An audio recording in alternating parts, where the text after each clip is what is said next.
into the program of the day. It is something that we have looked up to, and today, finally, we have the opportunity to join the rest of the world in celebrating the World FM Day. The World FM Day is an occasion that has been set up by the Global Facilities Management Group worldwide. It used to be a single day before. Last year, it was changed to 1 week, and it is meant to celebrate the achievements of facilities management and to also raise the awareness of the world to the critical importance of maintenance, critical infrastructure, and of real estate.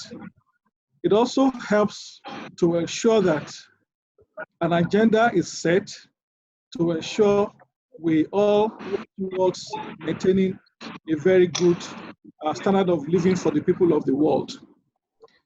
The Nigeria FM Roundtable has been a program that was instituted since 2012 to join the rest of the world. And the program has our own company, Alphamid Facilities. It's an annual thought leadership event with policy roundtable designed to ensure that in Nigeria, we keep the focus on issues that enables us to improve the standard of practice of facility management and to improve the performance of infrastructure and real estate assets, both owned at the public and the private sector level. A little bit about Alphamid.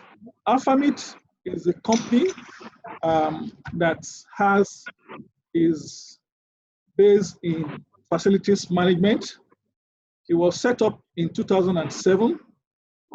The chairman of the board is Mr. Mutiu Sumonu, CON.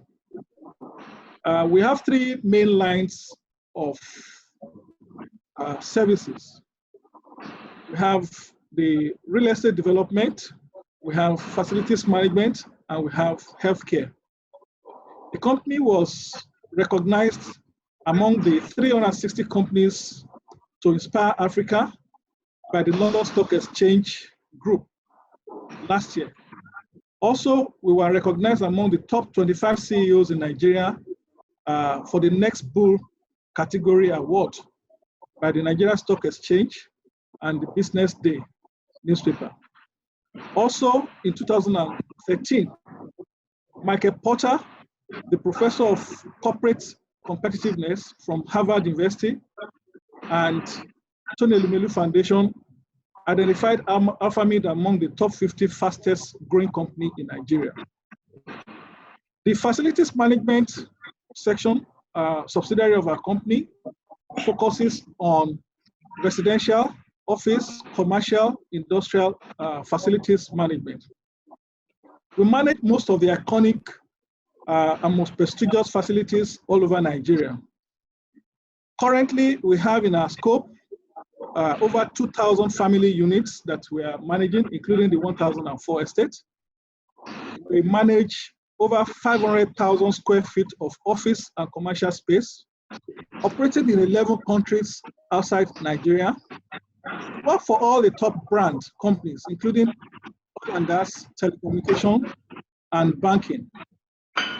For the #1 oil and gas company in Nigeria today, we take care of over 1,000 family homes for them, offices for over 5,000 employees, the recreation club, which includes the golf course, the hospital, and industrial assets. We embrace technology a lot to enable us have a clear overview on all the portfolio we manage. Training is a very important aspect of our business, where we build capacity. And over the last 7 years, we've trained over 1,000 managers up to international certification level. And a score of 78% average in the IFMA International Certification Exam has been achieved. We've also sponsored four Nigerians as licensed instructors for IFMA. to the United States of America and Dubai, and they've returned, and they can now train people to international standard. We've done a lot in training artisan level, and this includes electricians, plumbers, carpenters, masons, and this has been deployed especially in the Niger Delta to help us manage the energy of the restive youths so that they can contribute more to national development. And this has helped a lot in working with corporates like Shell. Our development company focuses on middle income housing, and we've done several developments leveraging technology for building. Our technology was imported from America, and we brought in experts to train Nigerians to use it. This technology enables us to build one house within 10 days. And Nigerians have been used. We've built 54 housing units in our flagship estate called Lekki Pearl. We have a lot of land assets, and we are currently in a joint PPP with Lagos State Government through Ibile Holdings, where we're developing a 50-hectare land called Green Park. And we also have a plan to develop over the next 5 years, 3,000 units of housing. On this project, we're able to provide support to subscribers with 6% mortgage. And the first 100 units are being developed, which has been fully subscribed.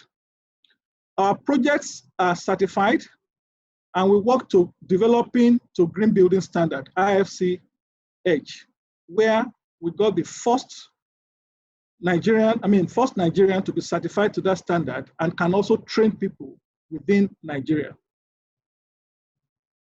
We are in the process of providing low-income housing to a number of state governments based on the last one we've done through OPIC for Ogun State.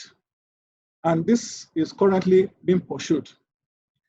The third segment of our business is the healthcare, where our focus is to help to reduce health tourism out of Nigeria.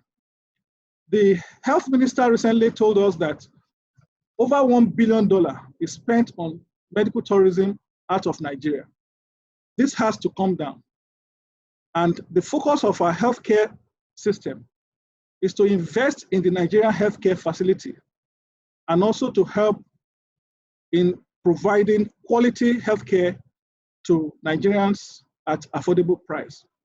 We have 3 major projects ongoing with Bagada General Hospital, the Trauma and Burns Center at Bagada, and the Youth Motivation Initiative, which is a JV between Alphamid, the Youth Management, and our partner JNCI. It's a PPP project where we have deployed several equipment modalities, about 7, for state-of-the-art diagnosis equipment, like digital X-ray, MRI, fluoroscopy, mammography, ultrasound, and CT scan. On the average, we provide services to about 5,000 patients per month currently. So that's a little bit about our company.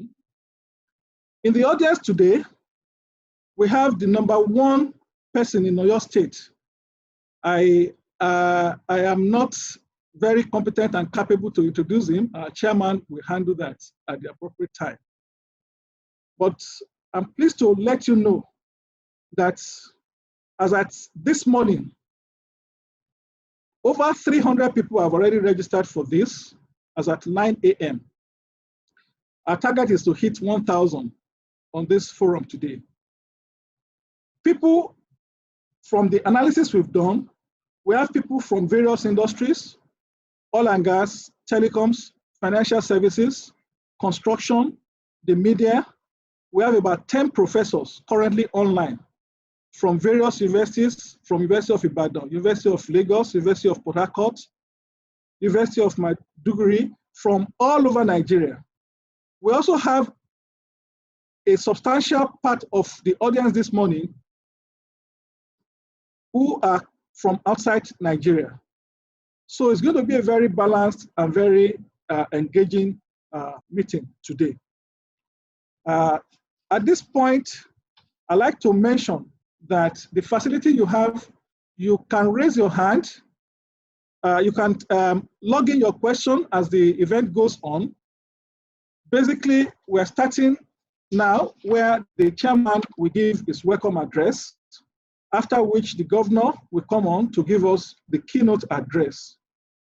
And then we go into panel discussion and then question and answer sessions. So on this note, ladies and gentlemen, I would like to hand over to our group chairman, Mr. Mutiu Adiosumonu, CON, to formally declare this forum open and welcome His Excellency to this august occasion. Thank you very much. Thank you, Femi. Opening. Start straight away by welcoming the Excellency, the Governor of Oyo State, my friend, my brother. I think we will soon give you a chieftaincy title, Chief Sheyi Makinde, for honoring this event. I'm exceedingly glad to see that in spite of everything going on, in spite of all your busy schedule, you could have used the excuse that there is a lockdown in the country and use that either to not come at all or send a delegate. But thank you very much for counting this important enough to attend. I would also like to welcome all my colleagues from AlphaMid. They have been working hard behind the scene to make this event a reality. I welcome you all. Welcome all panelists, other observers to this conference. I really do believe that the choice of the theme of this conference is very topical.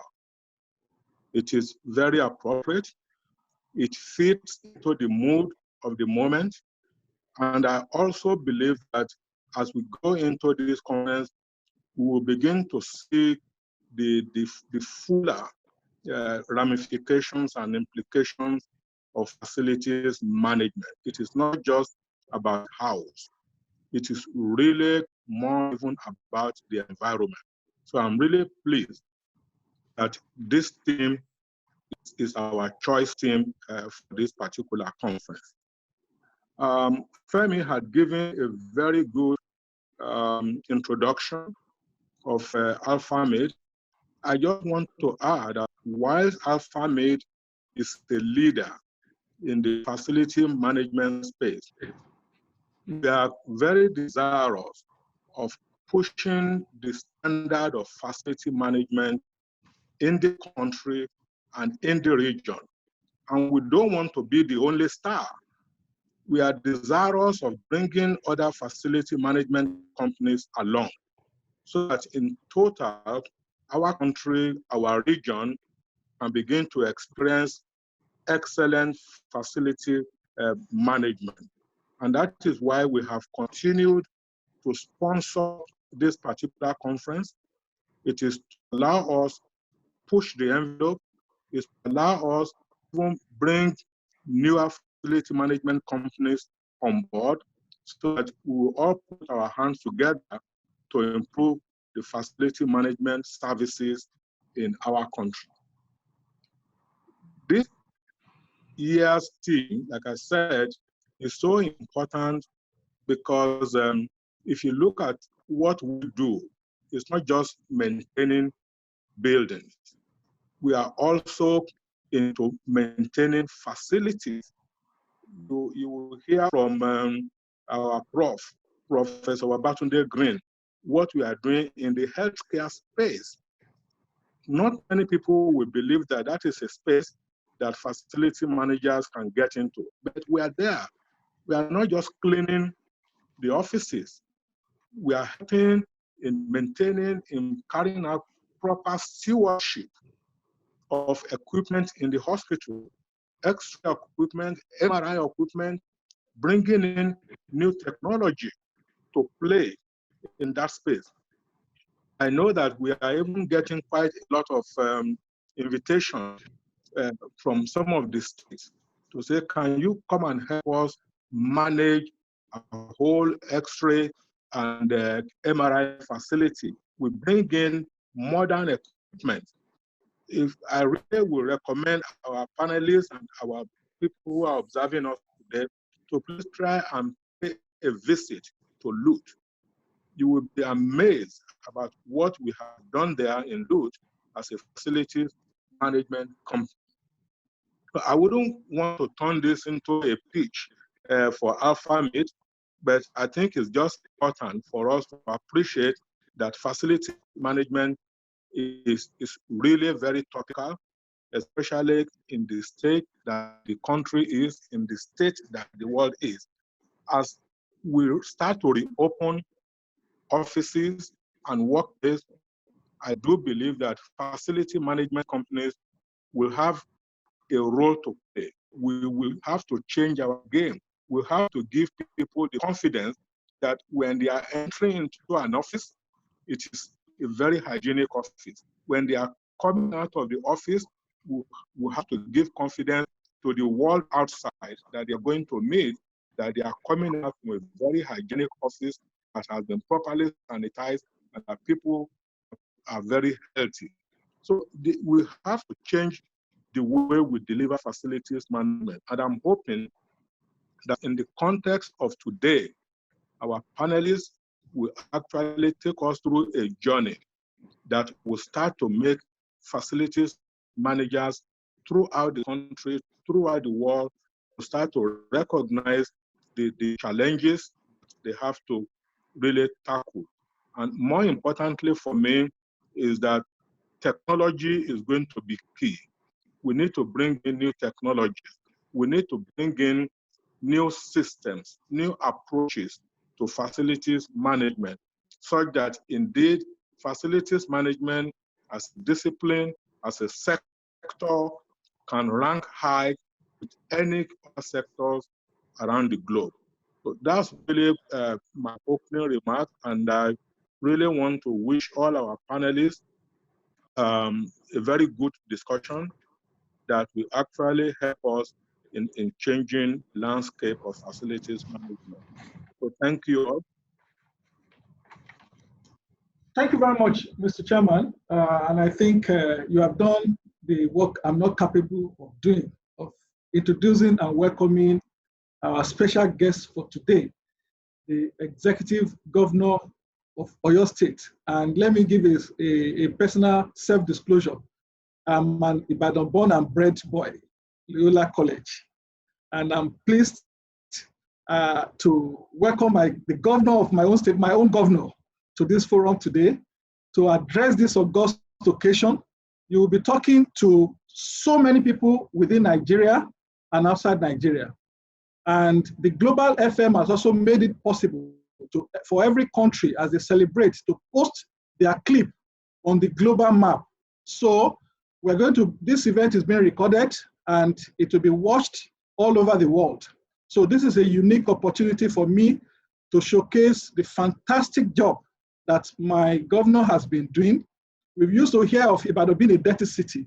I was sharing with some of my colleagues yesterday. I said, since this governor came on board, that noise somehow has fizzled out. We don't hear it again. So you can go anywhere and say, I am from Ibadan. And they say, what miracle have you people performed? Something must have changed there. And I will tell them is Governor Seyi Makinde who is on board. So on this note, I would like to hand over to our special guests of today. You are welcome, sir. Well, thank you so much, Femi. I also want to thank my own brother, mentor as well, and our own general in the oil and gas industry, Mutiu Sumonu. I want to thank you for the wonderful job that you're doing, even after your meritorious service, at SPDC. So I want to thank you for having me. It's a privilege, to join you on this special day as you celebrate World Facilities Management. It's set aside to honor facilities managers all over the world. A fun fact about facilities managers: they have something in common with politicians. And I will be referencing some of these similarities, throughout this keynote address. But I'll quickly mention one that stood out while I was preparing this presentation. When facility managers are working well and doing what they are supposed to do, they are rarely acknowledged. In fact, the hard work they put in is often taken for granted. For example, if you live in a service apartment and you get home from work, there's electricity, the water is running, your room has been cleaned, you wouldn't give those activities a second thought. You will probably just have dinner and go to sleep. But imagine you're thinking of taking a shower after work and heading to bed, and you turn on the shower and there's nothing. Then there'll be trouble. So the moment the facilities manager drops the ball, everyone notices. The same thing happens in governance. When an administration is doing what it ought to do, people often take those things for granted. For example, since I became the governor of Oyo State, I've ensured that salaries of civil servants are paid promptly. After about a year of doing this, I've had people say paying salaries is not an achievement because it is something that ought to be done. But if we pause for a moment, what do you think these same people will say if the month came to an end and there's no salary? So it is good that we have a day like this to raise the profile of these professionals who often do thankless job of ensuring that built environment run smoothly and work properly. But before I delve fully into this keynote address titled Managing the Environment in a Time of Pandemic, People, Places, and Technologies, I want to do two things. First, I want to salute all facilities managers worldwide, but especially those who work locally here in Nigeria and indeed in Oyo State. We thank you for your contributions to health, safety, well-being, and productivity of people who use built environment. Here in Oyo State, we have several such environments. We have malls and stores, parking spaces, hotels, and serviced apartments. Your immense contributions to making things work, especially in this period of COVID-19, has not gone unnoticed. When we see places where social distancing is being enforced, we know facilities managers are working behind the scenes. In the same vein, we see other places where social distancing is not being observed, as we see in some banks and markets in Oyo State. We know we either need facilities managers or the facilities managers there need to up their game. Secondly, I commend AlphaMade Group for putting together this event. This is the hate of this event you're organizing. Well, you were not deterred by the decision of ourselves. Arranging this as an online event shows how seriously you take this day. And I must say, the theme you have chosen for this year's event is even more important because professionals like yourself, as the world battles the coronavirus disease pandemic, should be heard. You shouldn't keep quiet. So this topic is actually apt. As we have noticed, many countries have seen a drop in the number of COVID-19 cases. They have shown that social distancing is one of the key elements in managing the crisis. But for social distancing to succeed, 3 factors contained in today's keynote address theme must work together. These are people, places, and technology. So let's start by talking about people. As facilities manager, you learn how to manage people in times of crisis. For instance, when a person fails to pay their rent, you don't just throw them out of the house. Even if they have signed an agreement, saying so, most times you want to explore more humane options. It's only when things degenerate, then you serve a notice and have them kicked out. In governance, we operate in similar terms.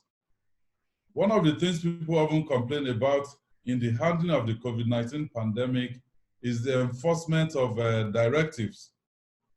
The more humane way to handle things will be to invest heavily on sensitization. The people must be sensitized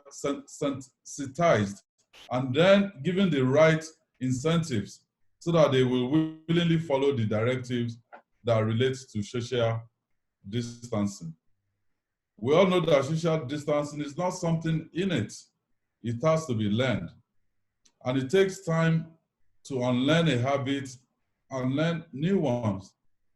Some of us will more easily adapt to new requirements, perhaps because it comes more naturally to us, while for others, it will take time.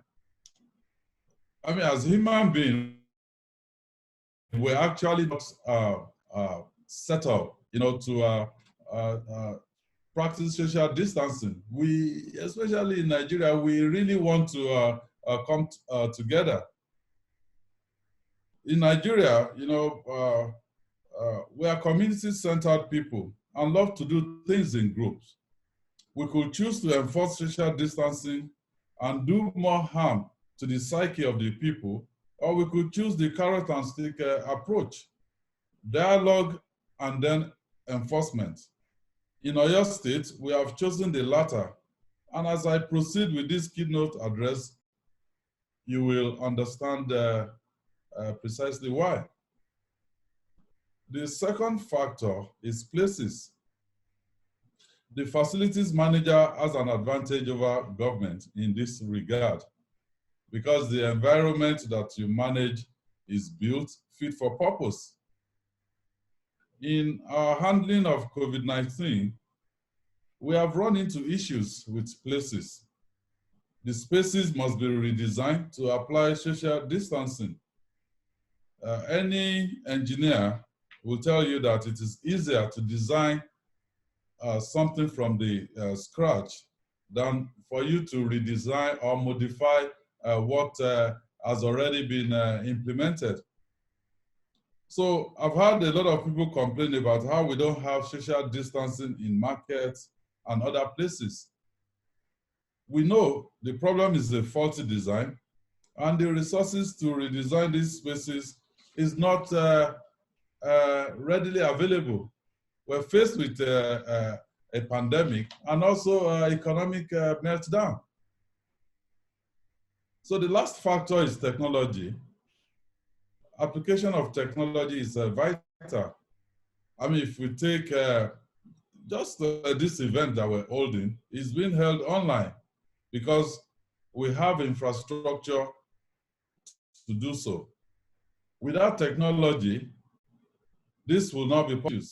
I've repeatedly stated that in Oyo State, we will be following the dictates of science, data, and logic in our fight against COVID-19. Science requires that we isolate infected people from those not infected to prevent the spread of the disease.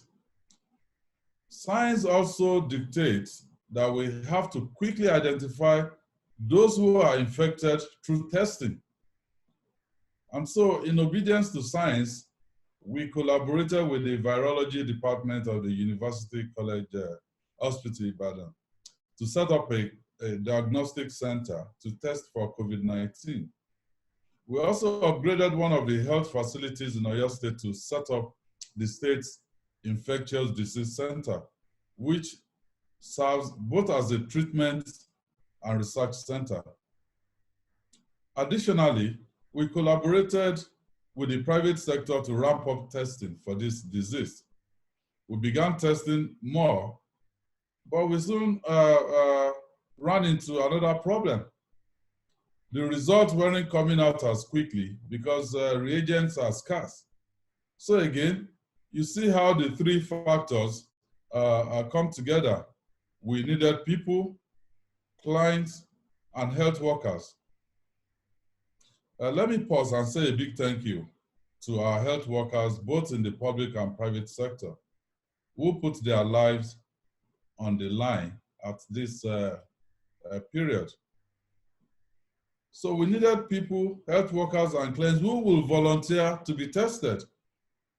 From our experience, few people simply refuse to be tested, while few others, after getting tested, they abscond without waiting for the test results, leading to further spread of the disease. Then we needed places.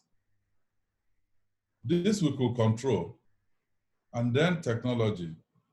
I already mentioned about the scarcity of reagents. So we also need testing kits if we're to test up to the target of 10,000 people as our aspiration, is in Oyo State. But our handling of COVID-19 goes beyond science. We also need to consider logic.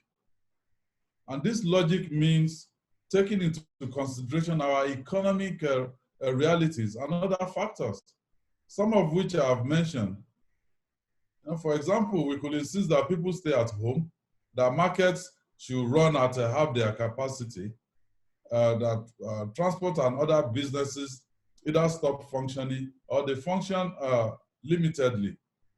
But when you really think about it, what moral right do we have to ask people to ask more, from the people? They are already sacrificing. So what should we give as justification to seek for more sacrifice from them? And I've acknowledged in the past, that private schools, event planners and managers, operators of nightclubs, and even the mama who fries akara by the roadside, or the mesuya, who sell at night, they have all been affected by the directives we have given so far. So it should be unthinkable for to make sacrifices without making realistic provisions for them. So I said in our meetings here that, look, we cannot copy the solutions of other countries without copying their realities. So in Oyo State, we continue to sensitize people. Some people still do not believe that the virus exists. Even I that I had it, and came out to tell people to say I did. People who even should know better, kept propagating the lie that, all Seyi Makinde had was Qatar. Some people who even have access to testing, they turn down the opportunity.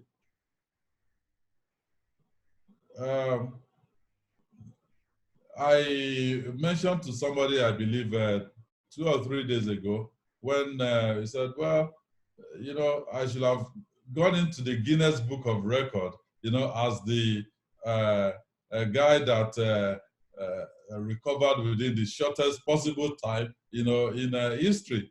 And I said to him that, well, if you question whether I had the virus or not, then you're questioning, you know, even all the numbers that NCDC have been giving. When you listen to NCDC at 11 p.m., if you say, because Sheyi Makinde is one of those numbers, so once you knock the bottom of that, then we can as well discard everything that NCDC is saying. So I got a report recently that at our drive-through stroke walk-through centers, people who meet the criteria are not taking the opportunity for testing, even though it is free. So this calls for going back to the drawing board and re-strategizing, given our limited resources. If we do not take people, places, and technology into consideration, our strategies will fail and will end up doing more harm than good. We also need to bear in mind that there will be life after COVID-19. So we have to lay the foundation for a post-COVID-19 world now. We must come up with ways to increase our investment in the environment, housing, education, technology, healthcare, and other social and economic infrastructure. So as I said before, we find it difficult to enforce social distancing because our environment and the way it is designed is not built with this in mind. For instance, a man who drives a taxi and plans to maximize profits by carrying 2 passengers in front and 3 at the back is now told to carry only 3 passengers. It will either transfer, you know, the cost to the passengers who may be unwilling to pay or choose to a directive. So designing post-COVID-19 Nigeria and indeed Oyo State means that the government will not put the micro driver in the position where he either loses income or defies directives. It means taking into consideration the real needs of the people and coming up with the practical ways of meeting their need. But we cannot do this alone. Here in Oyo State, we're running what we call PPDPs, that is public-private development partnerships. So we're collaborating with the private sector and development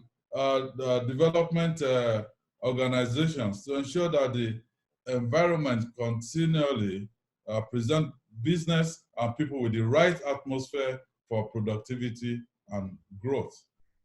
Let me talk to you briefly about some of these opportunities for partnership that are available to you as facilities manager. I had Femi talk about your partnership with Lagos State in your opening address, and you're from Ibadan, so you better come to Ibadan now. You know, I'm going to tell you some of the things that are available here. Let me start with housing. You know, just recently we launched a platform for digitized certificate of occupancy. So let me encourage all who have not already obtained their C of O's, you know, to take advantage of this window from now to December this year to regularize their documents. We're actually offering a discount. But there are opportunities for partnership in our residential estates and commercial estates. We're all aware that after investing in these sectors, management becomes an issue. So we're open to your proposals to keep this sector running optimally. how can we, work together? I have always said that government alone cannot even do the thinking. So our doors are open. Come in and talk to us. When my Oga Mutiu Sumanu said, for me, coming personally for this presentation, it's because the four pillars, upon which this administration is resting includes expansion of our economy. And I believe infrastructure and getting people, to come into Oyo State and invest is extremely important. And who is in a better position to, drive this apart from me? So that is why I left everything to be a part of this. And again, I've said severally to people that we are not the smartest. So our ideas probably not the smartest idea, possible. So that's why we're saying, look, engage us, come to us, talk to us, let us, we will bow to superior arguments, because indeed government will come and go, but our state will remain. I have a mandate which is tenured. Once that is gone, if I'm able to tar 1 kilometer of road, after that, after leaving office, that 1 kilometer of road, I won't just roll it up and carry it with me. It will remain there. Also, education remains one of the focal points of this administration. So far, we have focused on reducing the number of out-of-school children and ensuring that we provide a conducive atmosphere for learning. So we have also provided training for teachers at this time that pupils/students are out of school. We have opted for TV, radio, and online instruction. But we know that there are limitations in here. If we cannot provide the technology to go with learning on here or online, such training cannot be said to be inclusive. If we're leaving some children behind, some of the children, they just don't have the facilities. When we came in, the day I was sworn in, I abolished the 3,000 naira that students were paying here. And we saw the impact. Enrollment, jumped up by about 30% for this academic session, just because of 3,000 naira. So there are some children that are not able, to take advantage of the online or on-here program. So how can you help? So we invite you to design systems that will work for our environment. What facilities do we need to get the student back to the classrooms? How can we manage these facilities? What strategies do we need to adopt? And can this be applied even in the private schools?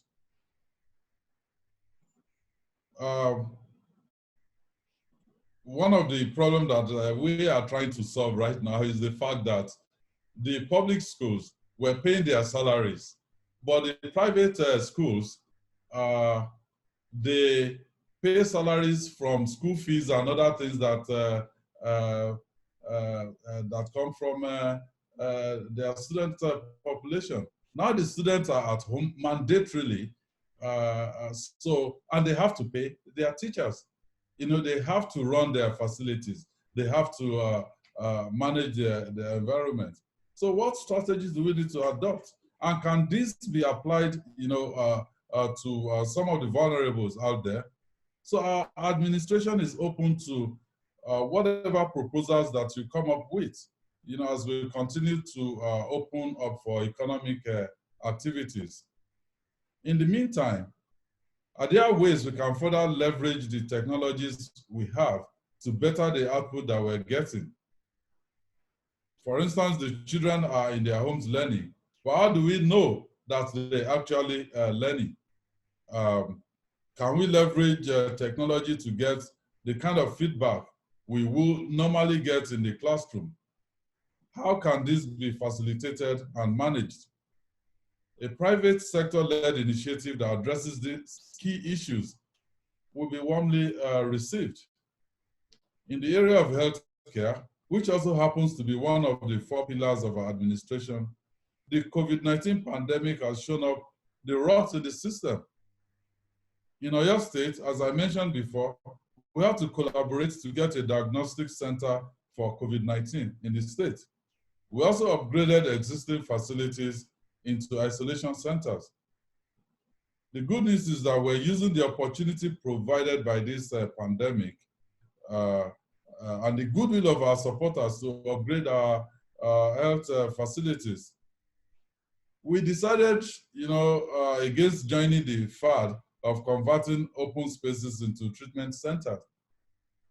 Some people called me from Lagos and said, we have a marquee, we have beds and all of those inputs to turn Adamasingba Stadium into an isolation center. And I thanked him and I said, no, if you want to help us, I don't need to turn Adamasingba into an isolation center, but I do have facilities. I have health facilities that if you assist us, after COVID-19, those facilities can be converted, into regular hospitals. We just decontaminate and then we can convert it into, maybe pediatric centers or centers to treat other diseases. So instead, we went for updating and renovating of those existing facilities. And this way, those facilities will still be available for use after this pandemic. Of course, we will use the open spaces if the situation calls for it.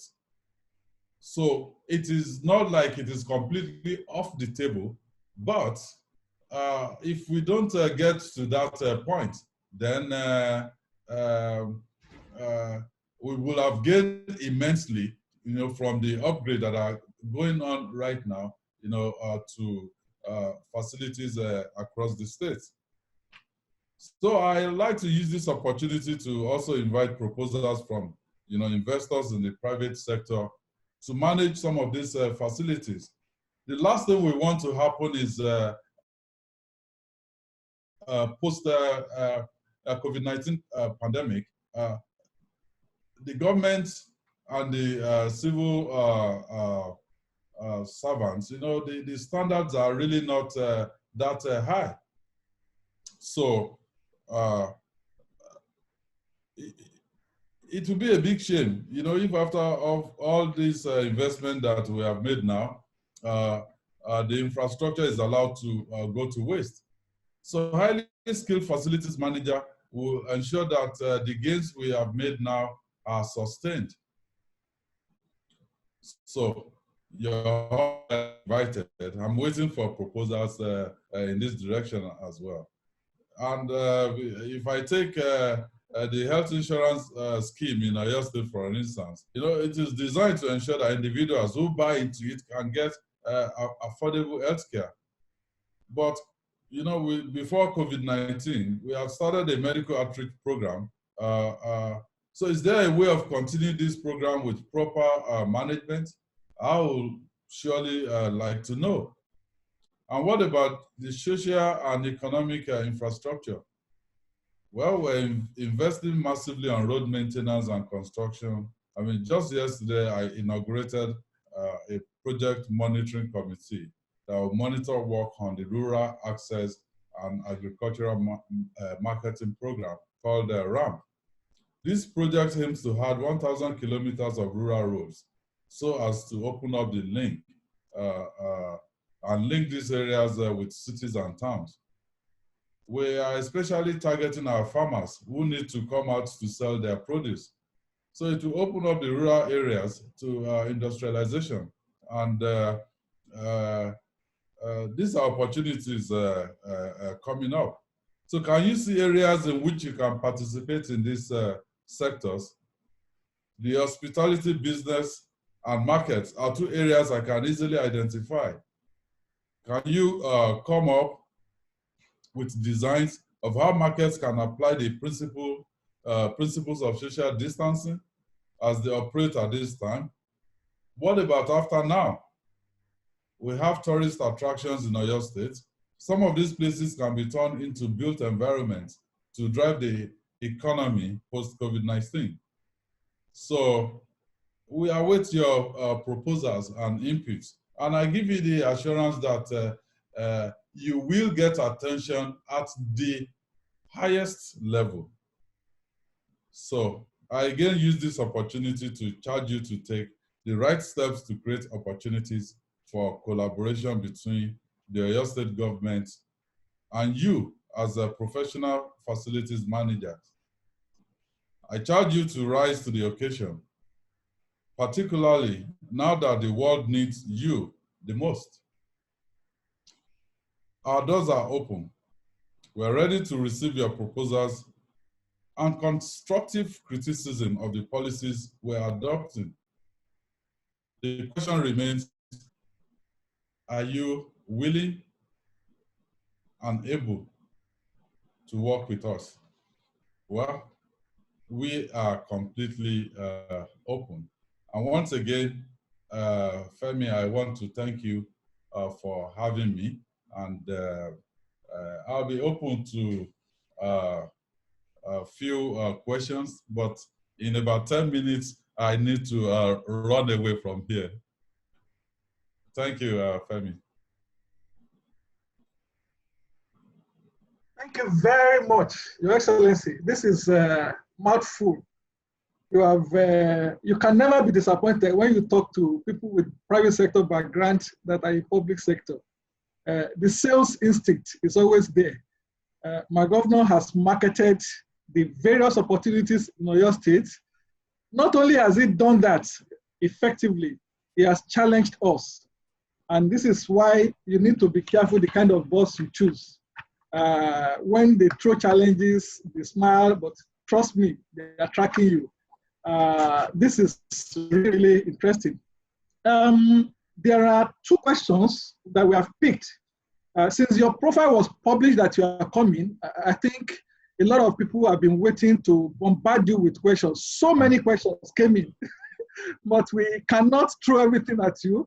We're going to, we've taken two out of them, which we will give back to you today, and then you can address them. Even as we are online now, I will pick one online, and I will pick two from the ones that have come in before, as at yesterday. Before I do that, I'd like to acknowledge a very, very good friend of mine, your Chief of Staff, Banwo Adeosun. We're very good. Always the SSG, really. Yeah, SSG in Shell. It was my last HR advisor. Fantastic, first class HR personnel. And I want to acknowledge that, and I can see what. Well, it's also an Ibadan daughter, you know. So I didn't know that. Anywhere we can get solid Ibadan and Oyo State people, we will sure take the opportunity. Fantastic. So, Banwo, thank you very much for all you have done for your state and what you are still doing. Now, the question we have picked. Somebody said, what are some of the key lessons from the implementation of zero tolerance for filth initiative that you have instituted in Oyo State? I think a lot of people can see that it's working, and they are asking, what are the lessons? How did you set, can other state governors learn from the way you have set that thing up, and the engine seems to be running in the right direction? The second question we picked from the so many as at yesterday is somebody said, what measures are being put in place to ensure that the benefits of these initiatives are sustainable after you have left office? So those are two questions we're picking from the ones as at yesterday. Then I will take two online now, if you can quickly address them within your 10 minutes, sir. Well, thank you, Femi. You know, one of the things that we've done is sensitization. You know, sometimes you may want to go the way of the stick and say, well, okay, the governor, if I say something, it should become a law, people should obey and things like that. We went out and let people know that government is not just asking you to do this thing for the sake of government. No, even for your own sake, you know. And then as soon as we're able to get the buy-in from the people, they take ownership of it. And then we see better results. Also, you know, charging our own part is also very important. I mean, I was abused by a lot of people. For instance, when with COVID-19, all my colleagues were locking down. You know, they were watching CNN, and then once they see some idea, you know, being espoused out there, they just copy it. You know, and at the Economic Council meeting, I asked them, you know, so give me the logic, the science, and the data behind all of this. And they said, well, okay, it's been done all over the world and things like that. And I said, look, in our own environment, I have people who just the 5,000 naira they will make today is the only thing that will guarantee that they have something to eat tomorrow. And we don't have palliatives to you know, go around with all of these people. And I said, look, we're between the rock and a hard place. So if you're in such a situation, then you should keep looking at the middle of the road approach. And that is exactly what we have done. And because the what we call voluntary compliance is on the rise due to the fact that we've properly engaged the people. We've practiced what we call the risk communication. You know, we've been able to get across to them to tell them, you know, what are the risks to them. You know, if they are not following, you know, our directives. So with their buy-in, we're just able to move on seamlessly. So that is on that. And you know, finally, we did not just plan for the future as well, so that, I mean, this pandemic will also come to an end. And when it comes to an end, you need to be prepared, you know. So that is what we have done here.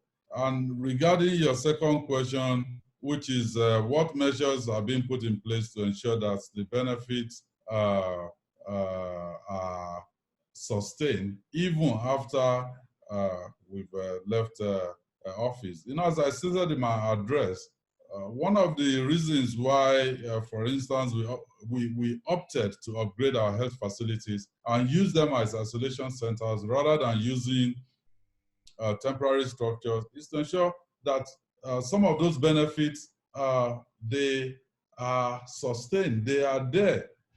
And I just also gave, you know, an open invitation to you, you know, and the professional facilities managers hearing me. I mean, and then the opportunity those places, and when we do it in an open and transparent manner, it won't be an issue of, Sheyi Makinde has brought his friend, and then the next administration, will say, oh, okay, I have to bring my friend as well. And we also changing the narrative. People say, oh, Sheyi Makinde, he hasn't, he's yet to start any of his own projects. He has been, completing projects initiated by other administration. And I said, look, those other administrations, they did not initiate those projects with their own money. It is with the Commonwealth or your state money, and I want value, for the people. So I will complete those projects. Even projects started by Governor Lamade Shina, I will complete it and ensure that the money or your state money that has been spent or invested in those projects, they derive value for it. So I'm sure by the time we're done with all of this, people will know that government is supposed to be a continuum. So if I'm there or I'm not there, if we have demonstrated that value can be realized from projects initiated by other administration, and if we've done it successfully, because first, there are two reasons why people usually don't want to complete projects initiated by other administration. One, they are thinking in terms of who is going to get the glory for this. And then two, because of corruption, because people will say, well, if I initiate my own project, I can take my own cut without any issue. But I mean, once we're able to change the narrative around those, then people will be willing, because I will still take the glory. They don't know yet, but once I start commissioning those projects, you just watch out who exactly they will give the glory to. It's not the people that initiated it. I put my name on it, but just joking. I will recognize the people that started this project. Thank you very much, Mr. Governor. Well, we can pick one important message from that response, that you recognize and acknowledge that governance is a continuum, and it doesn't matter who started it. What is important is that you are all serving the country, you are serving the state. The project is for the people, it's not for you personally. That's a very, very powerful statement. I think from all these questions, a lot of people are already taking you on the opportunity to welcome them to your state for partnership for development. And there's a question here that, do you have a PPP department that can receive all these opportunities, because people want to start bombarding you with opportunities? And it will interest you that we have a number of foreigners on the forum as we speak now, and they're asking where would they send their proposals to, who will evaluate it, and how are they going to have confidence that the ideas are not going to be stolen or be used differently, and they will not get the opportunity. If somebody has already, from the time we started speaking, he has already sent something on waste to wealth from Canada, and he said he would like to partner with Oyo State to help them convert their waste to wealth by way of energy, by way of several things. So things are already happening. So you can answer that first one. The second one is what somebody asked about skills for youth. They are asking that, what are you going to do or you are doing to help the youth acquire technical skills and improve their employability? So those are two questions. Let me acknowledge a few guys here. Ken Bolariwa asked question. Anika Olu Ogunfowora. I have from Christine. I have Olawale Olaoye. I have Tokwe Drojola. I have Bola Gade Amzat, Taiwo Adeola. So quite a number of people have asked questions, but if you can address these two, the others, we can compile them and send to your office. Okay, thank you so much, Femi. Yes, we do have an agency responsible for public, private, and development partnership in Oyo State. That agency is headed by Honorable Ebenezer Ogunwuyi. I will send to you his details. And also currently, we are in discussion with the World Bank because we acknowledge the fact that you require certain skills, to be able to put together a PPP arrangement that will actually deliver. We went out and asked questions about PPP arrangements in Nigeria generally, and it has not been that successful. And I'll explain a little bit what we've seen. You remember Lagos-Ibadan Express Road was the first given under a PPP arrangement to my brother, the son. Anyway, I can't remember his, yes, but it didn't work. And here in Oyo State, the circular road was given as a PPP to ENL. And when I came in, I tried to look at what has been done, and it didn't work also. So we approached the World Bank and we asked them that, look, maybe the arrangement, maybe the way we do our evaluation, maybe, there are certain things that has to be domesticated within those PPP space. So they are going to work with our investment agency to ensure that we get things right, and we're also able to attract capital from outside of this country. Of course, there are certain ingredients that has to be available, for you to be able to do that successfully. And they have given me the assurance that they will deploy experts from around the world, to assist Oyo State in doing this. So we just need to have the proposal from the people, and you can have the assurance that you will definitely get from us professionalism, in dealing with those proposals, and it's just all around value, for the people of Oyo State.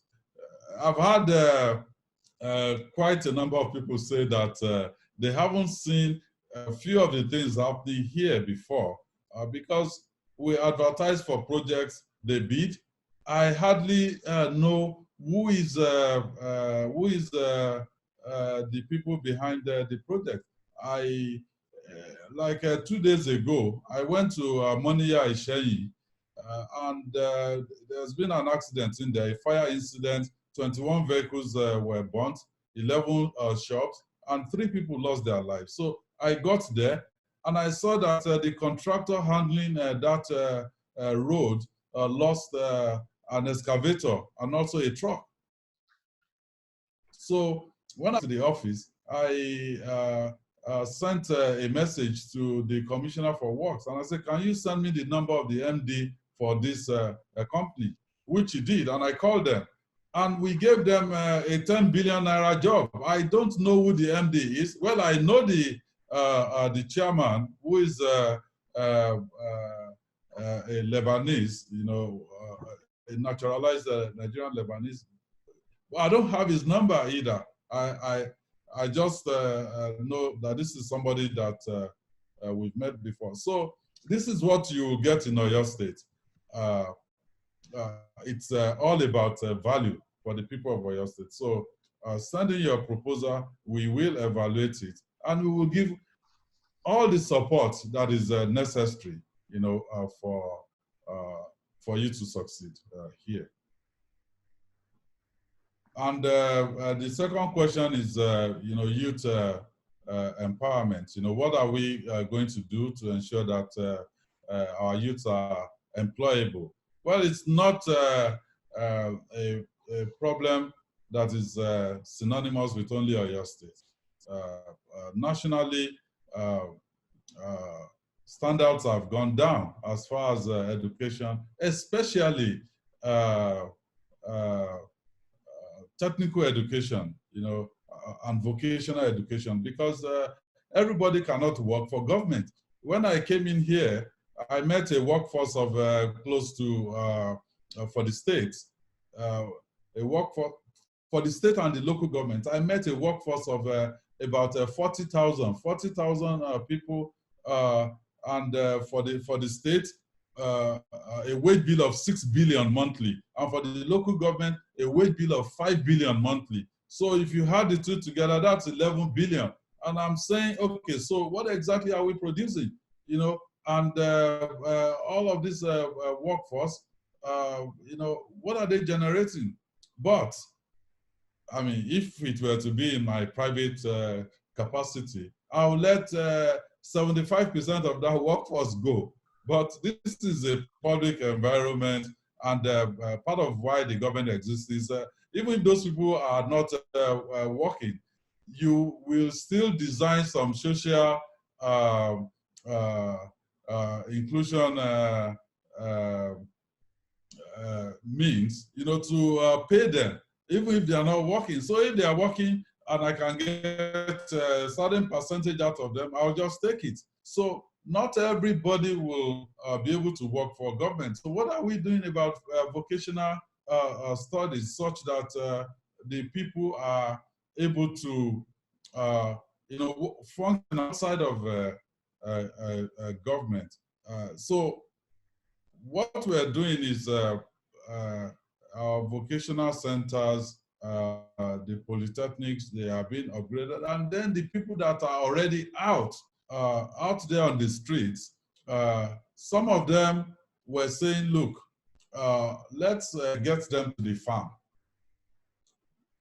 because farming is, I mean, you can train people easily, and then they can be productive within a farming season. So, but how do you get somebody who is already smoking hemp in some of the neighborhoods in the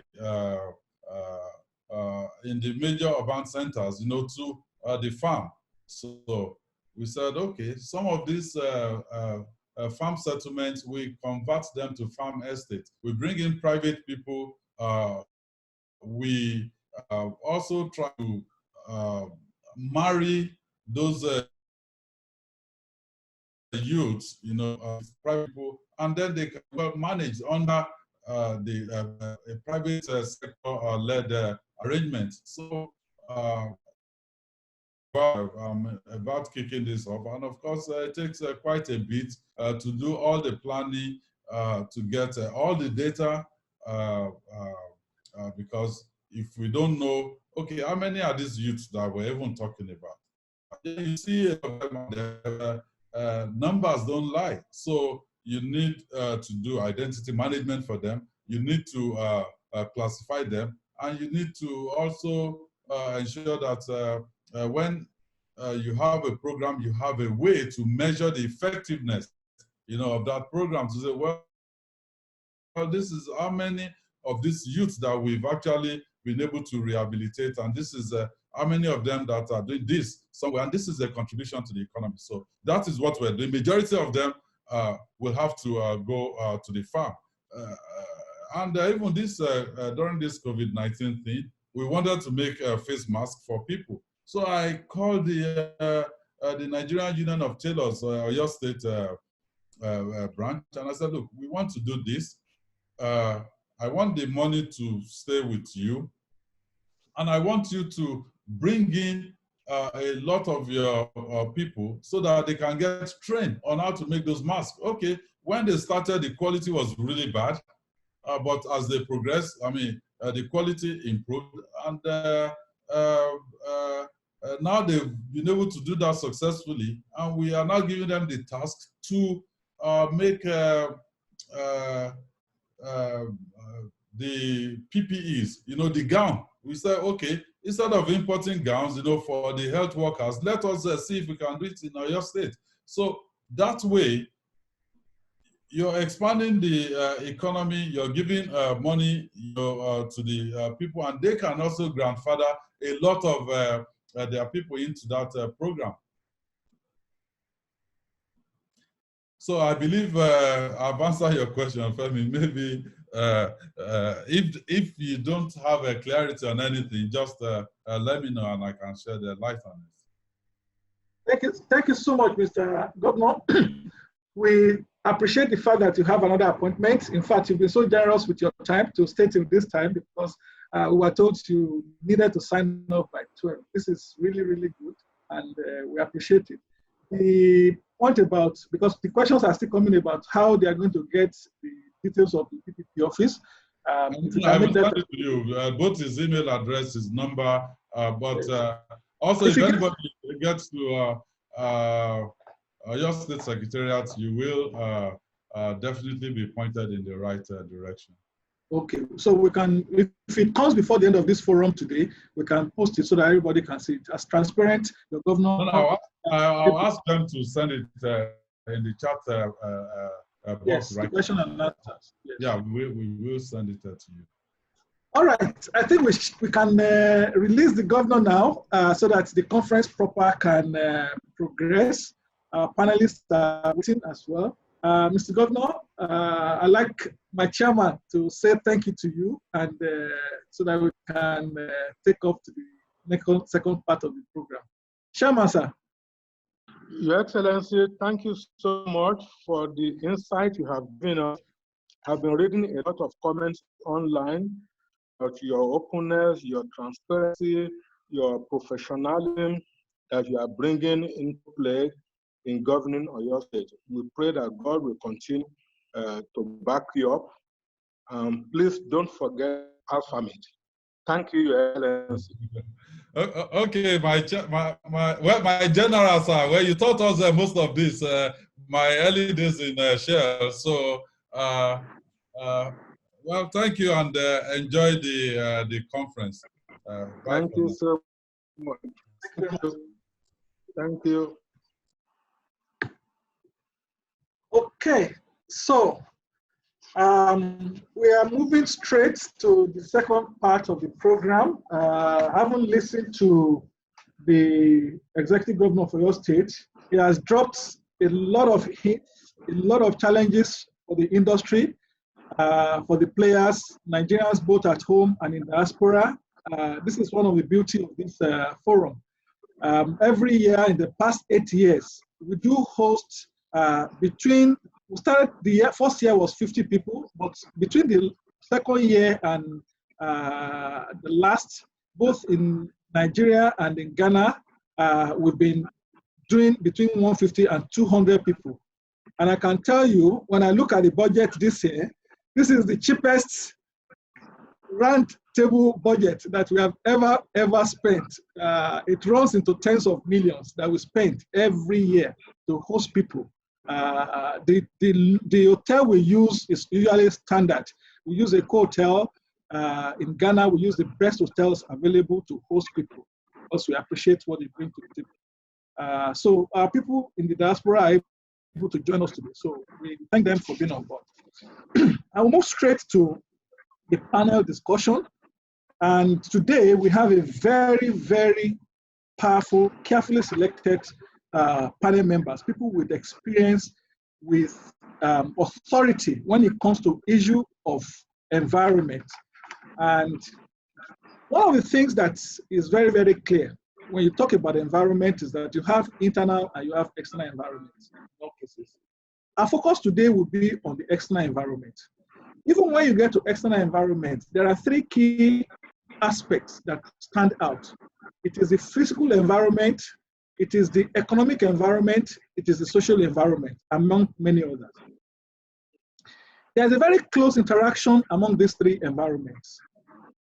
But our focus will be on the physical environment and how it impacts humanity, how it impacts standard of living, how it impacts human beings. Because the environment does not exist on its own. It exists for people to inhabit. And this is what will be our focus of discussion today. The physical environment, what is it? Why is it so important? What are the human activities that have put the physical environment at risk over time? And if we don't address them, it will destroy it the more for us against the future. How do we achieve and maintain the ecological balance that enables us to achieve sustainability? These and many other issues and questions are what our eminent panelists today will be articulating and they will be discussing, so that we will all walk out of this forum being more educated, more knowledgeable about what we can do at our personal level to contribute to the sustainability of the environment in which we live. You may say the environment is so big, it's so large, it doesn't affect me. What we all do individually contributes to the capacity of the environment to continue to provide a good space for human beings to inhabit. And how we will responsibly continue to manage this and preserve the environment in a manner that meets the needs of the present without compromising the ability of the future generation to live their own lives. These are the key issues that our panel members today will be addressing. Now, at this point, I'd like to introduce the panel members. I'm not going to go into the details of their profile. You can read it online later, but I will just tell you a little bit about each of them. I have Mr. Desmond Majakodumi. He's the son of the first Republic Federal Minister, Dr. M.A. Majakodumi, and the founder of Corona Schools. That's where most of my children attended, Nora Majakodumi. He is an electroacoustic engineer by profession.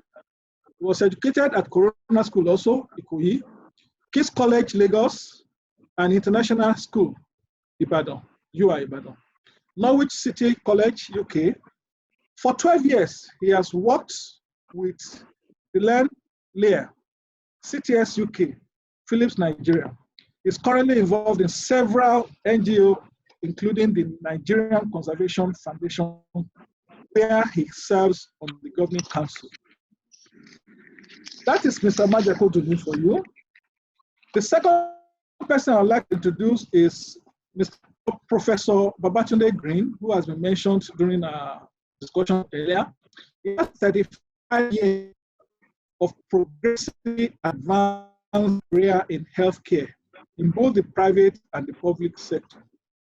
Started his career in laboratory medicine with certification in hematology and chemical pathology. He obtained his degree, DHA, in the United States of America, education in healthcare management, accomplished fellow status, American College of Healthcare Executives in 2009. His academic teaching experience spanned over 20 years, including at the University College of Medicine, Bridgeport, USA. Professor Babatunde Green is currently the Chief Executive Officer of Alphamid Healthcare Management Services Limited, a strategic business unit and subsidiary of the Alphamid Group. The third person is Mr. Jerome Eshum.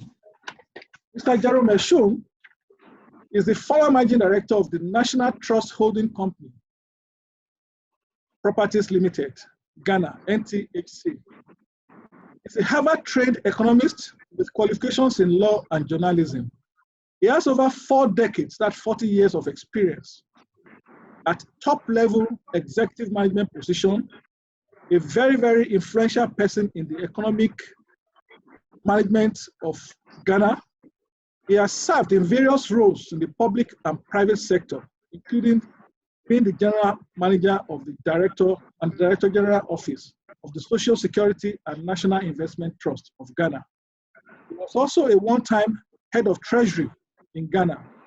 Mr. Eshum is currently one of the directors of Alphamid Facilities Ghana.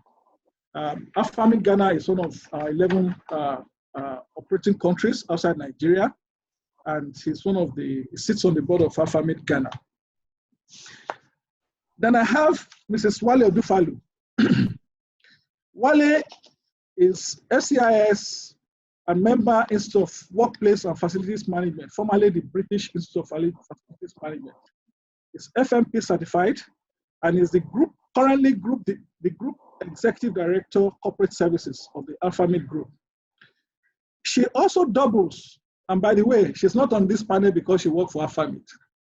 She's on this panel because she's the current chair of the Institute of Workplace Facilities Management. It used to be the British Institute of Facilities Management, BIFM. Wale has overseen development and presentation of data-led reports about FM industry in Nigeria.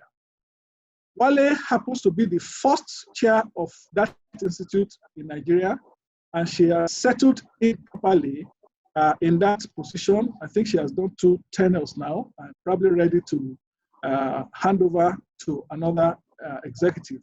But she has provided leadership in that capacity and also executive management level of AFAMID. I think I have covered all panel members. We took one question for each of them, which I will start with Mr. Majakodumi. The environment impacts both social and economic activities and vice versa. What are the human and business activities currently being threatened by the environment by way of our activities? And what should the various leaders be focusing on doing to the environment so that we do not destroy it for ourselves? And tomorrow we have a convenient and conducive place to live, work, and play. Mr. Majakodumi, please. You need to unmute your speaker, sir. I appreciate it. Great panel. It was an honor to have heard what Mr. Governor was saying.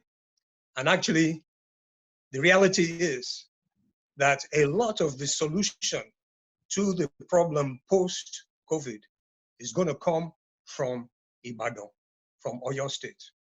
And I'll wrap up with some statements to verify that.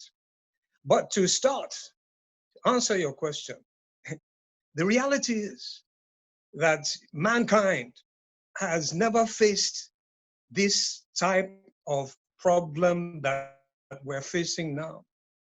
However, scientists have warned us almost 6 years ago that if we do not change our attitude towards the environment in general, which I call our eco-life support system. Environment sounds good, but the reality is, it is our life support system.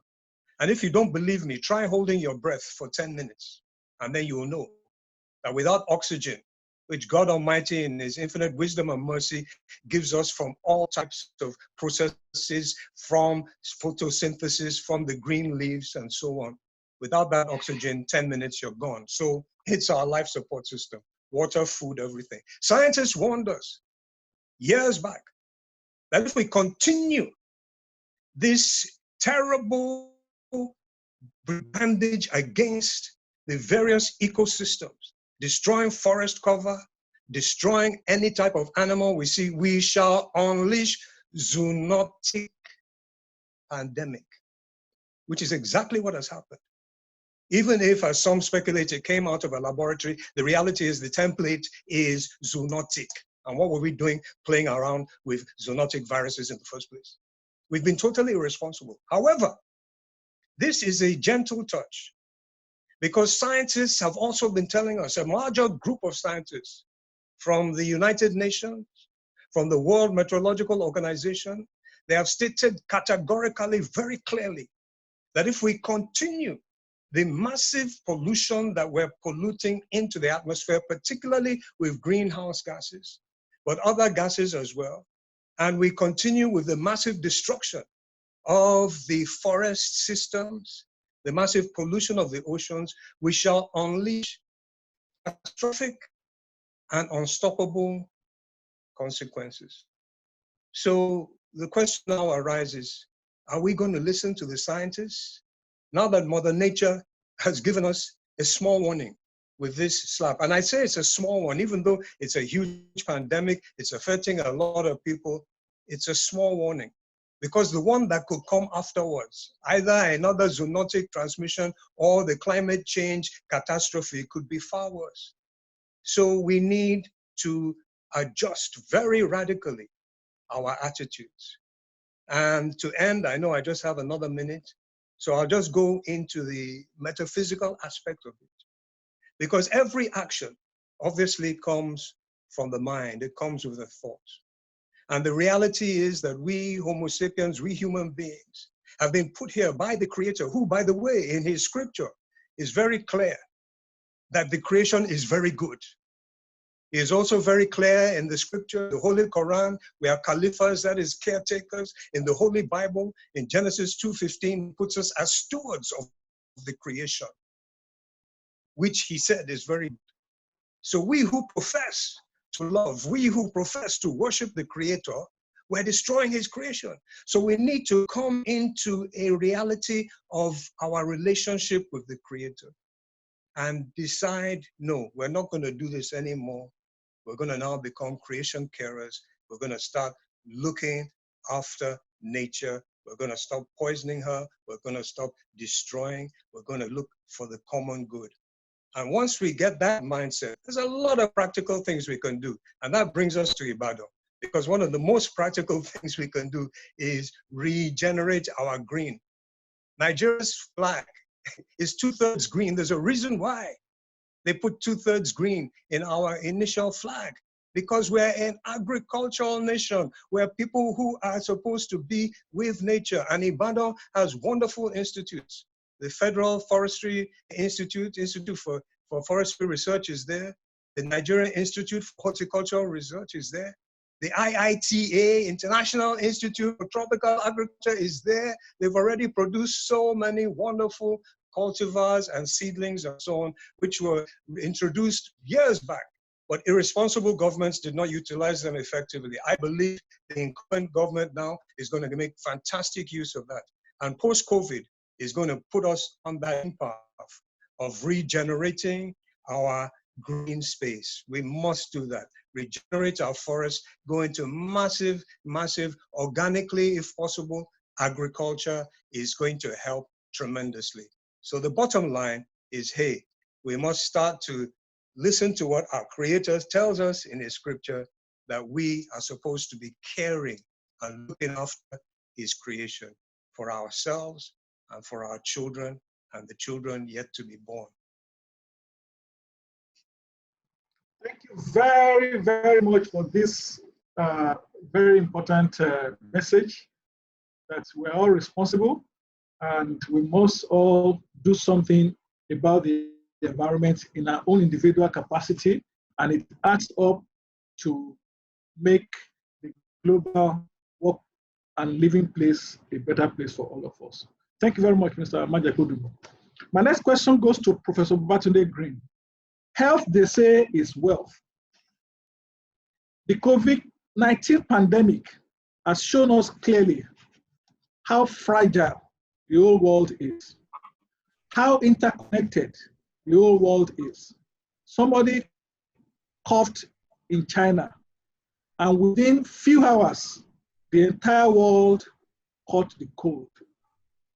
This is very, very instructive that our health is highly exposed, is very delicate. It is not as rugged as we have always believed.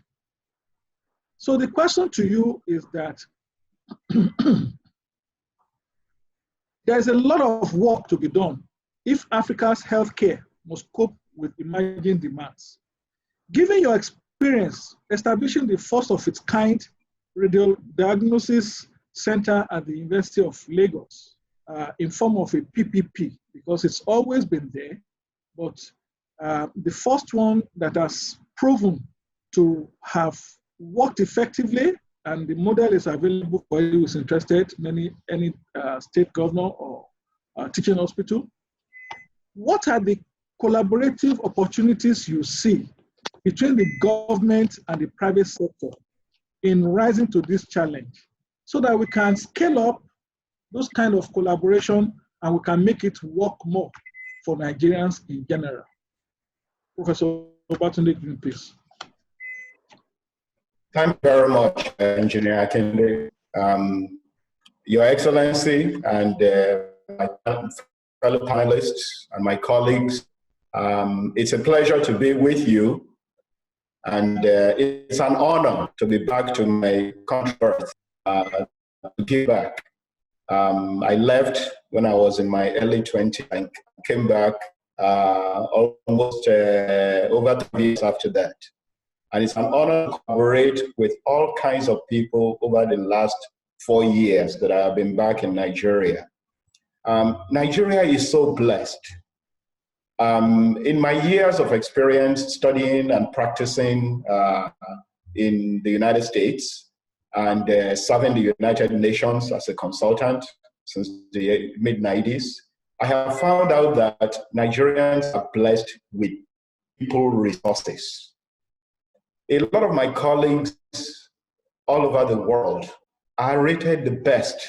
In order for us to maximize the use of our time, maybe I need to move to the next person. So, but we need to make sure that we engage in the opportunities that are available with the government.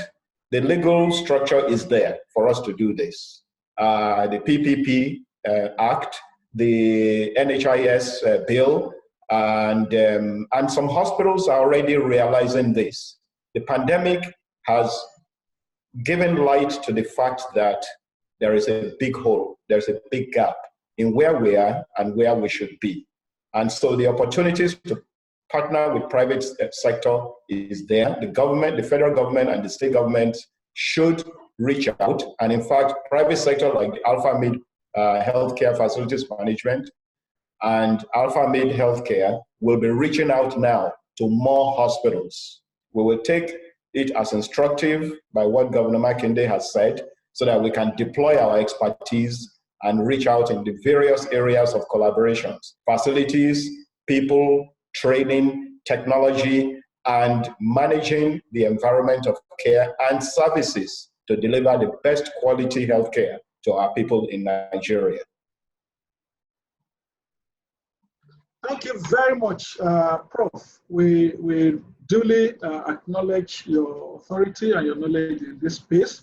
As it has always been said, there are 5 key components of what make healthcare work all over the world, wherever you've been to. The first one is the quality of the clinicians, the medical doctors and everybody you have around. And I think we have abundance of that in Nigeria. The quality of the healthcare delivery environment, both the external environment and the internal environment, where you get into a hospital and you feel like you are in a 5-star hotel.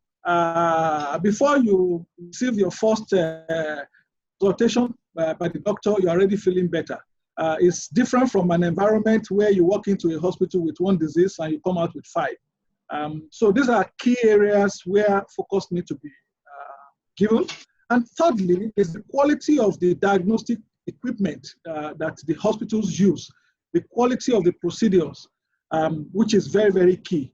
And number 4 is the quality of customer service, the customer care, because the patient is a customer at the point that the patient walks into the hospital.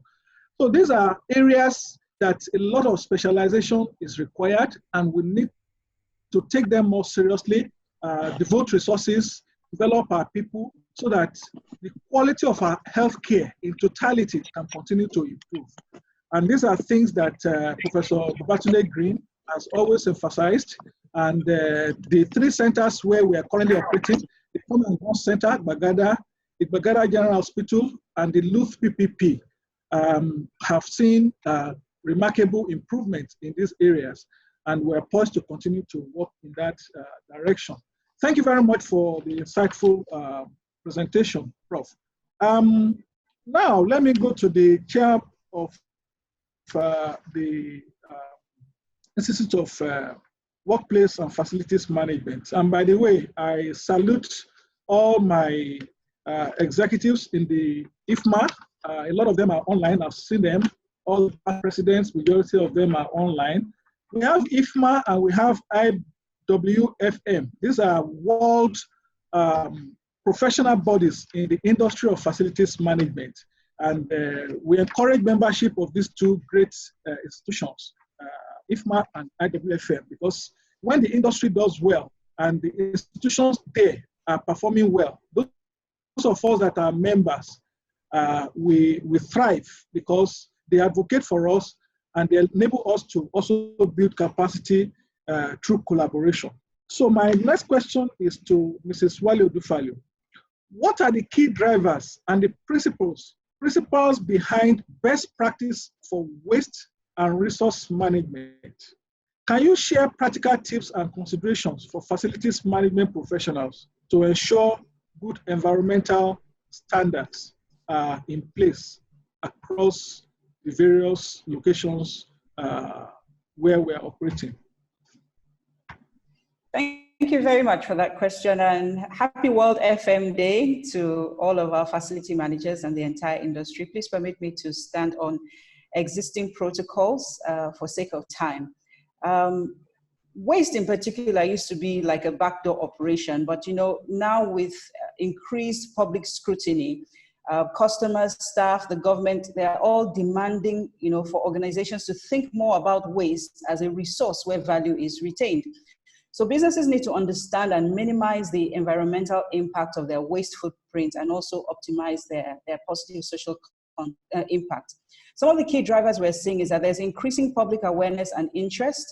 On the global front, you hear voices like the Swedish activist Greta Thunberg, and we have our very own Mr. Desmond Majekudumi, and other people who are pushing the frontiers and forcing organizations to pay attention to these things. More recently, we had the issue of single-use plastics, and people are because of this attention, organizations are moving away from using them and adopting more sustainable options. The Sustainable Development Goals of the United Nations is also a key driver because there's a universal call to action to, amongst other things, protect the planet and ensure that people enjoy peace, prosperity, and a healthy environment. So this is also driving businesses to align their plans and activities. And because we're seeing more of global contracts and activities of multinationals, they are bringing to play these standards and practices and ensuring that they are followed even where legislation may not be so strong in the country where they are operating.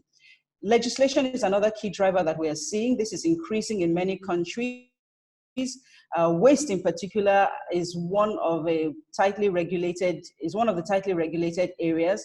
There's more attention being paid to how it is being defined, how is it being stored, how is it being collected, recycling, reuse, and all of that. Now, for facility managers, we have to pay a lot of attention to this because unfortunately, legislation can be complex. And because sometimes it comes from varying agencies, different agencies, it's important to keep abreast of the changes and also know how to harmonize them to ensure that the facilities we manage are compliant. Reputation is a key driver. Before now, companies focus pretty much on their brands, but if business operations, including environmental practices, are not aligned with brand values, then corporate reputation is at risk. And that's an area that facility managers need to be helping the organizations that we work with to ensure that. So some of the things we're seeing, just to wrap up in terms of practice, is that people are looking more at a circular model. How are we going to ensure that materials are kept in their highest value state for as long as possible? And you see some things like in the UK, you have the RAP, which is a charity dedicated to seeing how much of reuse and recycling there can be. We also have externally accredited environmental management systems. Now, these require monitoring and reporting. So these are helping several organizations to keep themselves in check. Another area, and I will just end with this because of time, is the procurement of services. So many organizations are looking now beyond the end product and saying how we need to ensure that the services and the products, the raw materials, are being generated in a manner that is environmentally friendly. And so this is driving compliance along the way and ensuring that many organizations are paying attention to this. So environmentally responsible businesses have to set targets, they have to actively track, and then they have to report their waste. This is getting increasing attention in Nigeria, but there's room to do a lot more. And this, I'm hoping, is one of the things that we can take away from this World FM Day celebration as we look to celebrate our environment. Thank you. Thank you very much, Mr. The next question goes to Mr. Jerome Eshun, the economist in the House. Experience in level, both in private and the public sector. Given your years of experience in Ghana public and private sector, and you can use that one as a baseline to describe and discuss the situation in Africa, what are the things challenging businesses? And I know before we go too deep into this, infrastructure is one of the basic things that have really challenged businesses. It has made operation very expensive. It has made it very difficult for businesses to be competitive in terms of pricing, in terms of quality of service, in terms of standards. And see, you have to first of all grapple with even your own successful. So I know that is a key, but I will still want you to talk about. And then also the aspect of environmental sustainability in Ghana. Should the government, the peoples, the businesses be playing to ensure an environment where business and economy can thrive together? Mr. Eshun, please. Thank you very much for the opportunity. Infrastructure is very key in everything that you want to do to develop an economy. If you don't have the infrastructure, you'll be faced with mounting difficulties.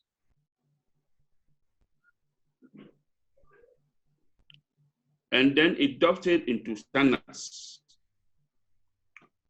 Let me link it up to the COVID-19. It has exposed systems that we have.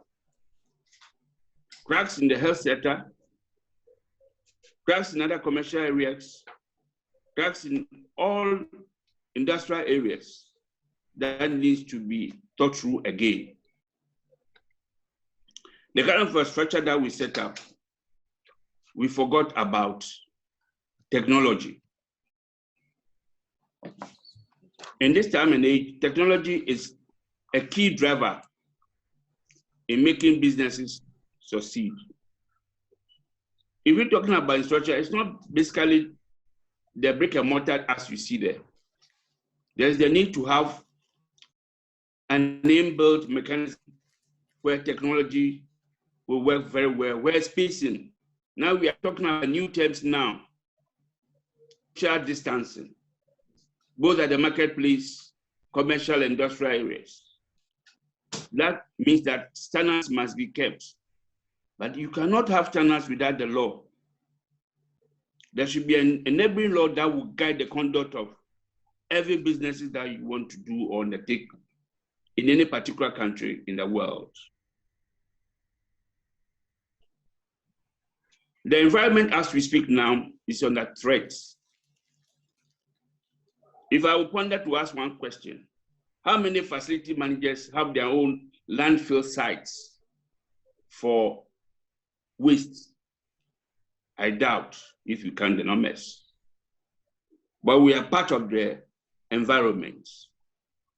It goes with a lot of education, right from primary school to the tertiary level, to the ordinary man working on the street. If I would ponder to ask one question, how many facility managers have their own landfill sites? Yes.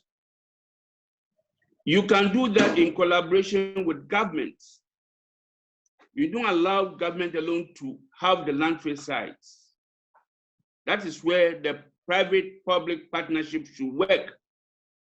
At the end of the day, the garbage that we create, the rubbish, excuse my language, that we create must be dumped somewhere which should be environmentally friendly.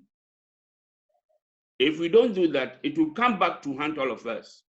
When there's pandemic, when there's serious diseases coming around, that investment needs to be made now or never.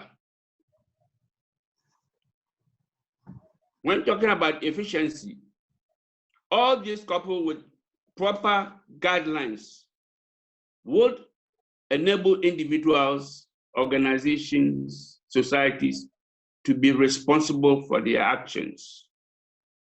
We don't need people to always crack their whip on us. We as individuals, as corporates, should be responsible for whatever we do. When we talk about infrastructure, let's look at the type of designs that our architects bring on board. That social commentators, whether they have time to discuss all these, are very relevant. And it's important to bring all on board: the scientists, the engineers, the planners, the architects, environmental protection agencies. All these people, is a good action that needs to be taken to ensure that at the end of the day, we have a very safe environment to live in. Look at the number of trees that have been cut all over the years. We are talking about climate change, but on our own, are we helping with this order, with this direction? As facility managers, are we trying to encourage tree planting to make sure that the environment will continue to enjoy the kind of good and fresh air that we deserve as human beings? I doubt it. So I think that for any business to drive, we need all partners on board. And as facility managers, I think we should be in the forefront of the educational drive in ensuring that standards are maintained, appropriate structured designs are put in place, so that the investment that we are making for and on behalf of corporates can be sustained into the next generation. We cannot do all this on our own. We need legislators to support us in that cause. In an environment where there are no laws, there will be chaos. And that's why we need to work hand in hand with metros to ensure that all those who matter in the trail get on board to make this a viable entity. That is my brief. Thank you very much. Thank you very much, Mr. Eshun. That's quite instructive, and I'm not going to allow this discussion to slip into the debate of which jollof rice is better between Nigeria and Ghana. What I've heard people say is that infrastructure in Ghana seem to work better. We do not have sufficient empirical data to back that up yet, but I think it's a healthy competition. We're brothers. If there are some things Nigeria is doing well, it's good for Ghana to copy from it. And if there are some things Ghana is doing well, we want to learn from it. What I can pick from your note is that there are two key dimensions of infrastructure to make it work and serve the intended purpose. It starts with the provision. Provision of infrastructure to a large extent, especially public infrastructure, government has to come to the party. And from the time that you are conceiving it, planning it, designing it, you must bear in mind the environmental and the sustainability of those infrastructure so that it is maintainable to make it sustainable. And after you have provided the infrastructure, from economic infrastructure like roads and bridges that enables businesses to perform, to social infrastructures like healthcare, like schools, like the justice system, the prisons. These are all infrastructure that are necessary to keep life going for people. The maintenance and management of it is the next thing. How well are we managing and maintaining infrastructure that have been provided by government? If we don't pay attention to the management very well, investment in infrastructure will not deliver the value that is expected. So management of infrastructure is one key area that African countries really need to wake up. Even if we are looking for foreign direct investment to come into our country, one of the things the investors will be looking at is how easy will it be for my investment to translate and convert from cost to value? Is the environment enabling enough? And definitely social and economic infrastructure are key to achieving that. And the three dimensions of economic sustainability, economic empowerment, social inclusiveness, and environmental responsibility are key when we are conceiving infrastructure that will support the economy to create enabling social economic environment for the people to benefit from. So thank you very much. That was a very good one. So I will just use this time to see if we have some questions that we can quickly attend to. There's quite a number of questions here, but I will just take one or two. There was a question about considering the health and physical effect of climate change. You can say COVID-19 is a relief for the earth, taking into cognizance the needed break that was achieved with the less or no industrial activities, reduced emissions from transport, refining, and industrial activities in general. I think that's just a comment, but it ties in properly with what has been said. For more information, you can contact, okay, that's from the Excellency. Yes, the Excellency, if you go to the chat section, I think he has posted the details of where you can send proposals to. That's one of the benefits of this forum. It's directly from him, from his handle himself. So you can rely on that information. Okay, so there are quite a number of other questions, but most of them are very related. Because of time, we have just like 15 minutes more to round up. I would like to go around our panelists to give us their closing statements, touching on things that we have already deliberated and new information they want to share with us, knowledge and experience that will enrich our knowledge base coming out of this important roundtable discussion. And I would like to start with Mr. Majakogumi, as usual, to give us his closing statements. Thank you. Absolutely. Well, I just want to congratulate you and your forum and your organization for doing this. It is so important. It's the most important duty that we have, as I said at the beginning. Really. Times have changed now. Unfortunately, we haven't used the spirit of witty invention that gave us the Industrial Revolution and all the wonderful technological advancements. We have not used them responsibly. And we have not used them in accordance with the desire of our God, the Creator himself. This is a warning for us. COVID will pass, but it's going to hurt us, it's going to hit us. And it's going to be very difficult to manage some facilities under the kind of circumstances that could arise if we allow the climate change scenario to exacerbate. Lagos will be underwater. How do you manage a multi-story building that is underwater? God forbid that this shall be our portion. And I have faith, I have confidence that we shall not allow it to be. The immediate measures we must take: reforestation, regreen, get back to the land, get Nigeria back as an agricultural nation. And by the way, it's a double whammy because we're going to be able to employ millions and millions of youths. And the way we're going to do it is by planting economic trees. In my Lufasi Nature Park, which I've converted into a wonderful, wonderful place in Lekki here, we're already nurturing seedlings. So we're going to plant millions and millions of economic trees before even July. We're going to do it. And then next year, we're going to plant hundreds of millions more. And then we'll start thinking about reducing the pollution.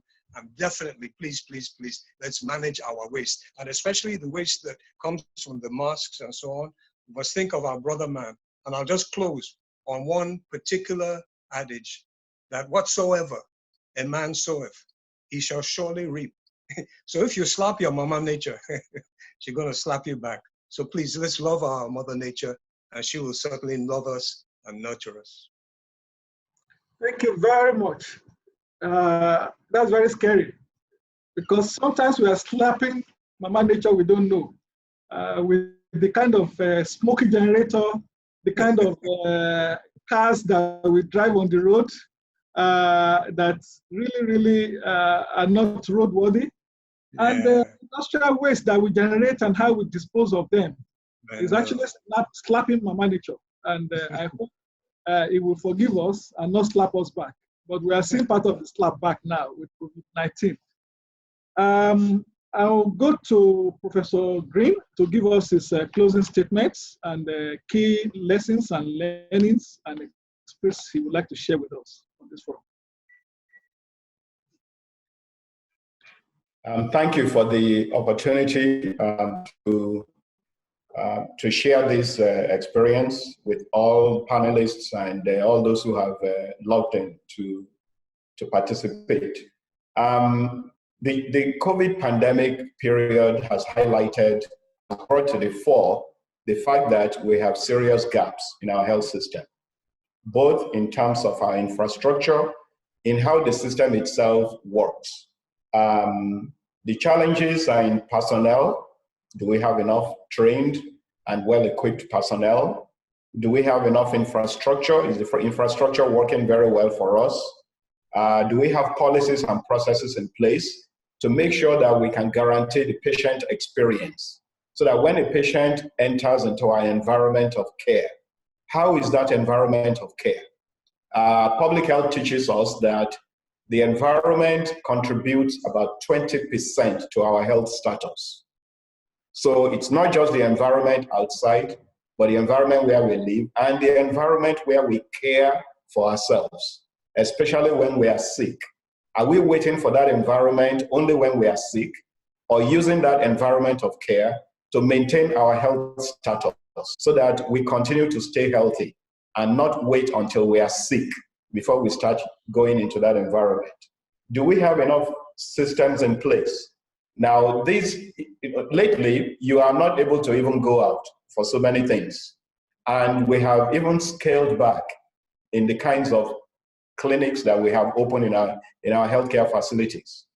So what that means is that how do we continue to deliver healthcare when people cannot really go out and access care in those healthcare facilities?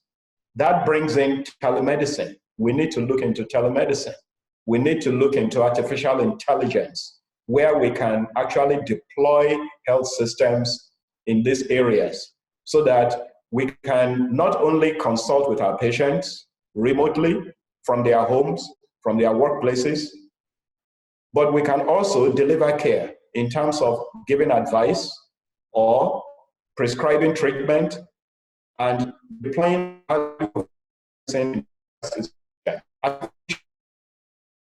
Canada just concluded a test model of how they can deploy an intelligent system where X-rays can be read using artificial intelligence as an aid to humans, to aid doctors to diagnose diseases, so that the doctor does not have to be there to read physically the film. We have the radiology information systems. We have the patient archiving and communication systems. There are so many things we have in technology in the medical world that we can start to deploy in Nigeria so that we can leverage the benefit of this staying home to think more about how we can, as the lockdown is eased and the pandemic eases out, we may be in it for some time, but how can we start to leverage technology? We need to renovate our healthcare facilities, as the governor has said. We need not only do that, but to equip our healthcare facilities and to train our healthcare providers, give them the tools they need so that they can keep all of us healthy. And when we are ill, that facility, that environment is there to care for us in a way that we will continue to lengthen our longevity. Not only live long, but live quality, long life that is productive, because it is when we have health, as this topic started, that we can generate wealth. So this forum has highlighted so many key important factors that we can bring about even in the health sector, making sure that people even have access to care. So many of our people cannot even afford to pay for the care. Do we have the health insurance in place to make sure that they can access the care?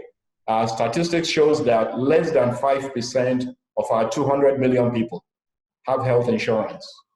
And so we need to expand that so that we can give more access to people. Thank you. Thank you very much, Prof. Before I go, I see two hands. Maybe I should give them a chance, one of them to ask a question. I see Kenneth Nweke. You want to ask a question? Okay. So let's go to Mr. Eshun to give us his closing statements. Thank you very much, Femi. We cannot develop a nation without appropriate infrastructure. When I say appropriate infrastructure, I mean something that should be more sustainable, something that should be more conventional, to meet the growing expectation of the population, vis-a-vis the standards that we need to maintain. We now have culture of maintenance in most of the African countries. So over time, those investments are not taken care of. But this is the opportunity time for us to take a second look at the way we do things. The environment, we all know, is under siege. But I believe it is never too late to put things in a better mood. Arable land is now being used for real estate. The question is, where is the future of the next generation? Agric is competing with real estate.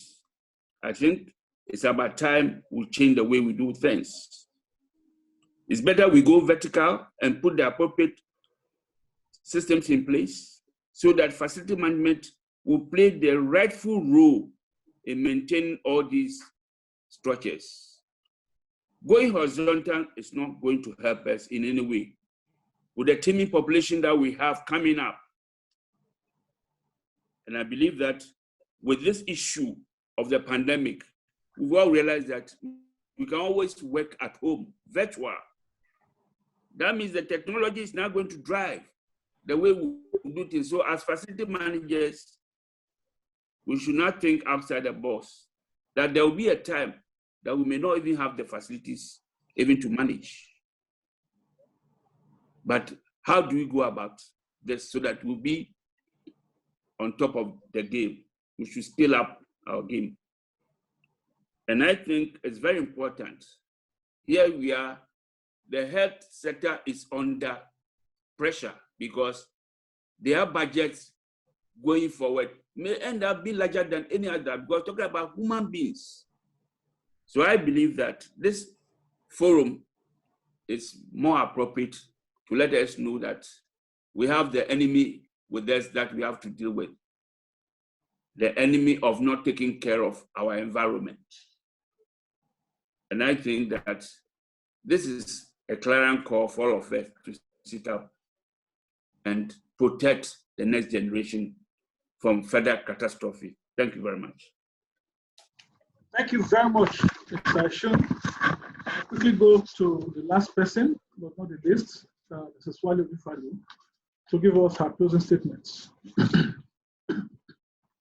Thank you very much, and I really congratulate everyone for this time spent together. It has really been worth it.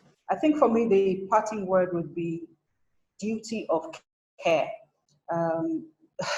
Interestingly, before now, there were many things that we felt, particularly in Nigeria, and the world at large, really, where we thought that many things were not possible. It would take too much to change, to make this happen, this way or that way. But the recent turn of events have actually forced many things to happen, and people realized that a lot of things were possible. And so what was the difference? The difference was that we were forced to make a change, and now people are accepting that change has come. And we don't need to wait until we have another major catastrophe, as it were, a major incident to make change. So we have to be proactive about it. We have to recognize our duty of care for the environment, and we have to begin to make changes now. I think it was earlier on in the news this morning, there was some commentary about some still wanting to build in some area of Lagos State that had been marked as the waterlogged area. It was not for building. And you see, people are still pushing, and people are still living in denial. And the more we continue to live in denial, the more we continue to be individualistic in our views, the more that these things are going to come back and haunt us. So we have to keep this at the forefront. We have to think proactively. We have to act proactively. We shouldn't wait until something else happens to push us to act concerning the environment.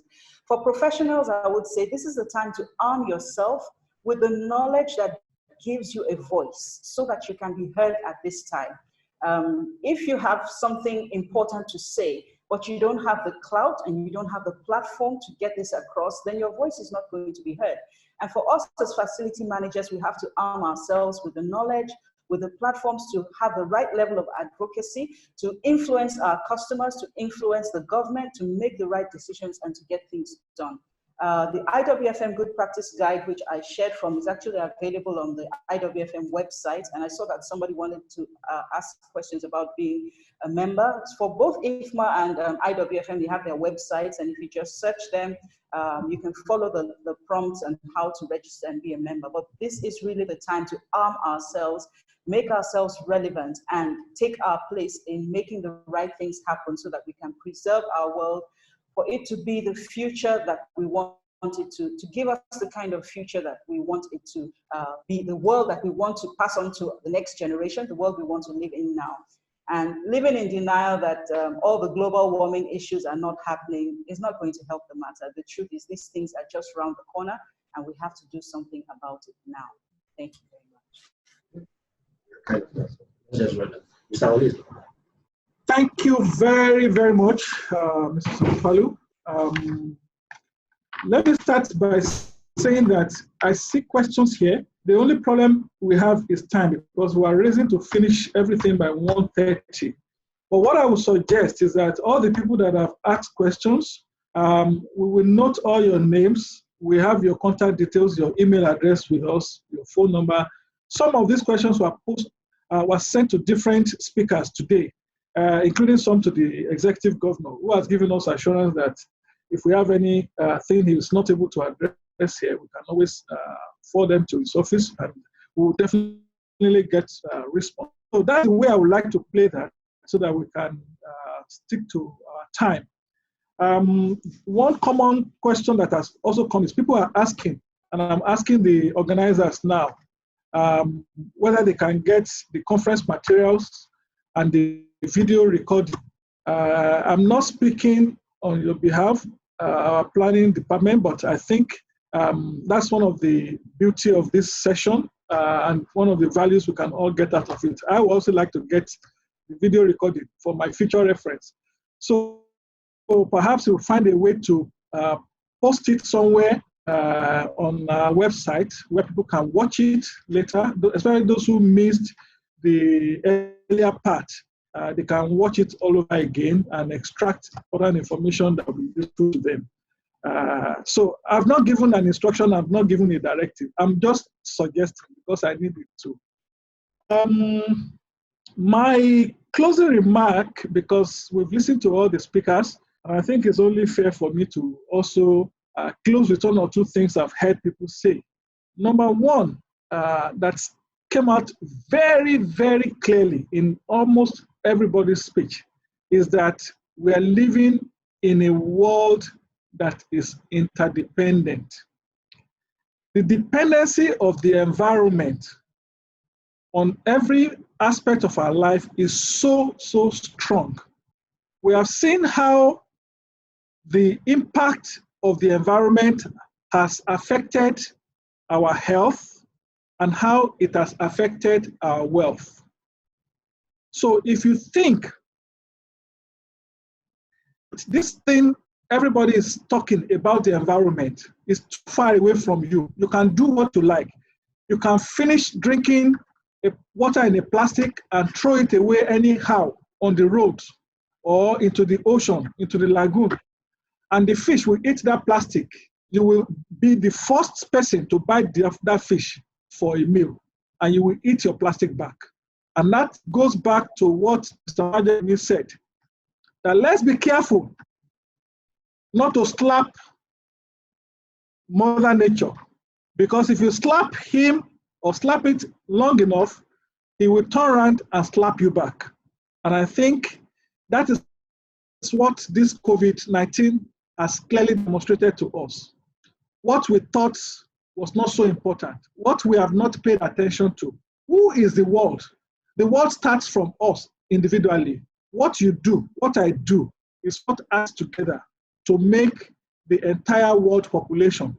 And if all of us choose to behave responsibly, choose to treat the environment with care, then we would have started treating our health with care. We would inhale less of polluted air. We would drink more of cleaner water.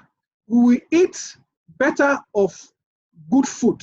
But if we choose not to, if you say what I do does not matter, it matters from how it impacts directly. It also matters how it impacts indirectly, because when you do things that are not environmentally responsible, your next door neighbor is watching you, your children are watching you, your friends are watching you, and everybody will do it without thinking of the repercussion, without thinking of the impact, and without knowing that what goes round comes round. Ladies and gentlemen, I would like to hand over to the managing director of our Alphamid Facilities, the facilities management arm of Alphamid Group, who is the host of this event because it's about facilities management today. We have fora that address development and infrastructure. We have the ones that are dedicated to healthcare. This one is dedicated to facilities management. And before he thanks us, I would like to thank him for sponsoring this event and for receiving all of us on this platform for this length of time. So I hand over to Mr. Wole Olufuri to give us a vote of thanks. Thank you. Yeah, thank you, GMD. On behalf of the entire Alphamid Facilities, it's a very, very big thank you to everyone who has participated in this conference, from the Executive Governor of Oyo State, Governor Seyi Makinde, our own very chairman, Mr. Mutiu Sumono, CON, the group MD of Alphamid Group, and the panelists. You have done a yeoman's job today, celebrating World FM Day. The theme that we have chosen this year, being the 8th year, talking about the environment during the period of pandemic like this, and the interrelatedness of people, places, and technology, it couldn't have come at a better time you know. It couldn't have come at a better time because, I mean, the environment itself is a cultural kaleidoscope that talks about the people and the way the people behave.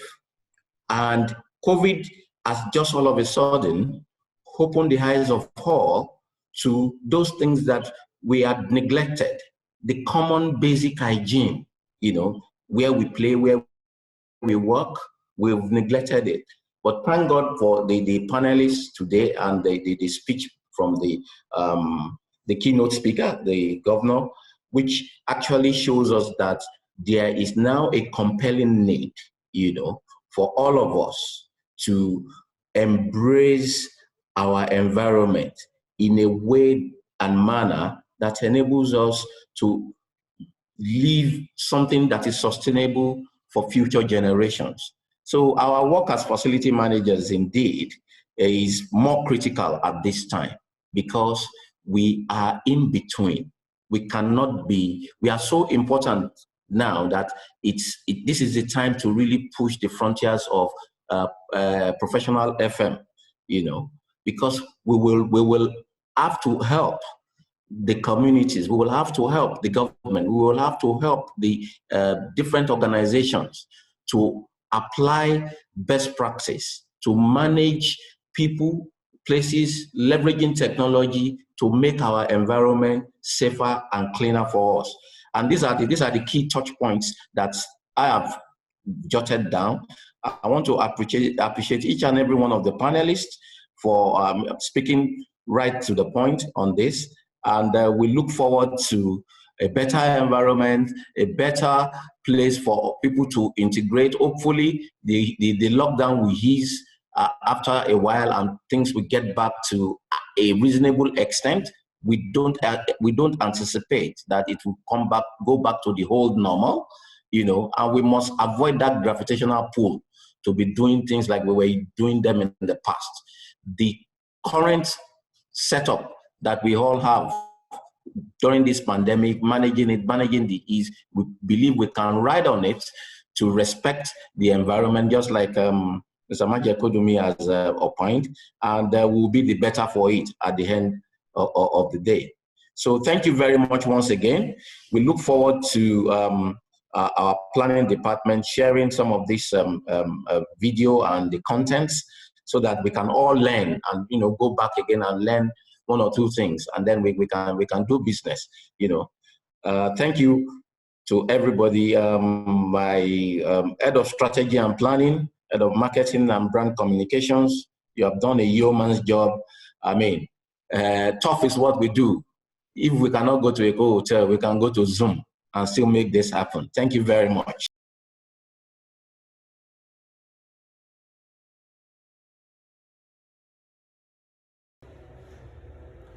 Dear Excellencies, facility managers, ladies and gentlemen, my name is Francis Gasana. I'm the chairman of the private sector in Gasabo district. The country is Rwanda. I would like to start by thanking the Alphabet Group for the great initiative and staying to it for the past 8 years and bringing the role of facility management in the nation building. The role for today is the facility management worldwide. Today is a good day and we are happy for that because we are in the world where the facility management is needed. The purpose of FM Day is to recognize the vital work for FMs and FM industry contribute to the business worldwide and raise the FM profession.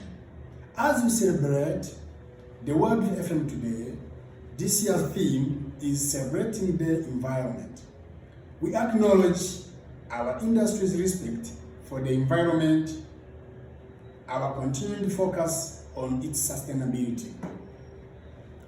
2020 has been a unique year so far.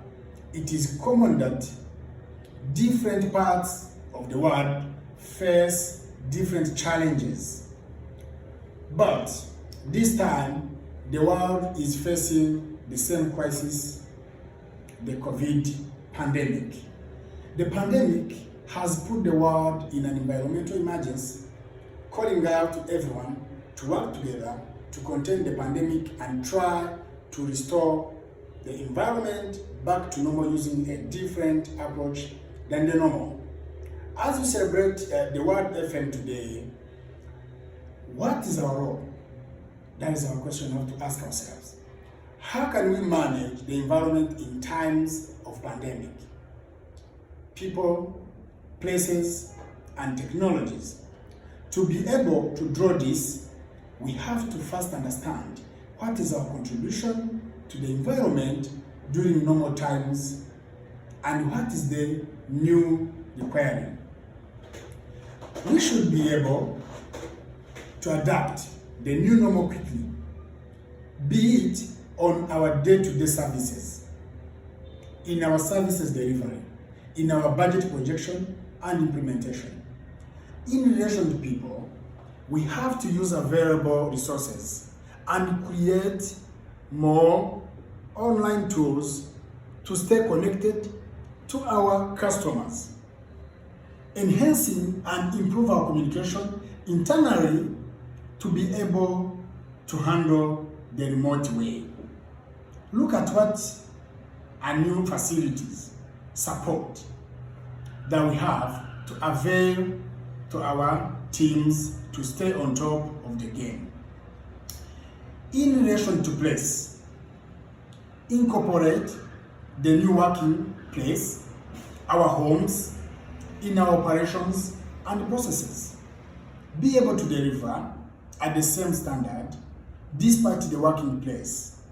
In relation to technology, these challenges push our growth more technology and enter in a more digital age. Create tools that can facilitate a remote management. Create awareness of their use. Revise our investment plan in tech approaches. When it comes to Rwanda real estate market experience, real estate in Rwanda plays a key role in the country's development. It is among the key drivers of the country's economic growth, be it private sector or public sector. The pandemic has much affected the industry. A total shutdown of everything for more than 6 weeks due to a total lockdown, office and commercial buildings, apart from those that hosts essential services. Others were closed. The residential sector suffers lack of clientele. Currently, the lockdown has been a bit relieved, but businesses are yet to recover, as there is still limit in terms of users number, to respect the social distancing and all of that. However, the industrial was not much affected, as imports were stopped and they had to fill the gap.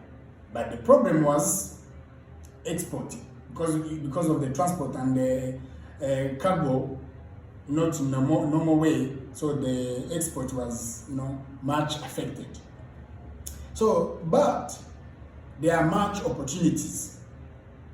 There is a huge need of facility management services, especially in this crisis moments.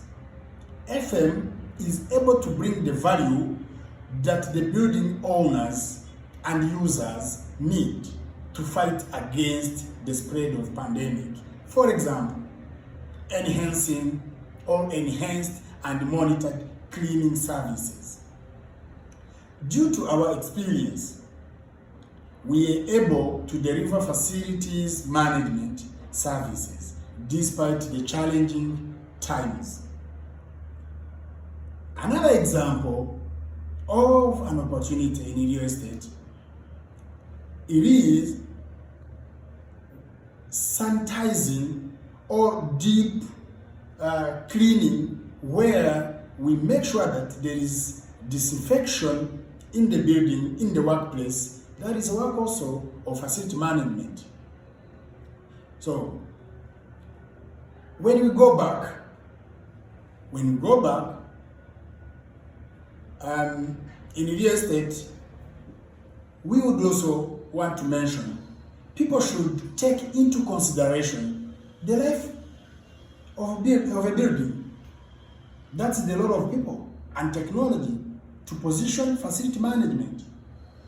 Recognize the role of FM in building a sustainable real estate sector. They should be willing in investing in quality maintenance and management to be able to save in the long run.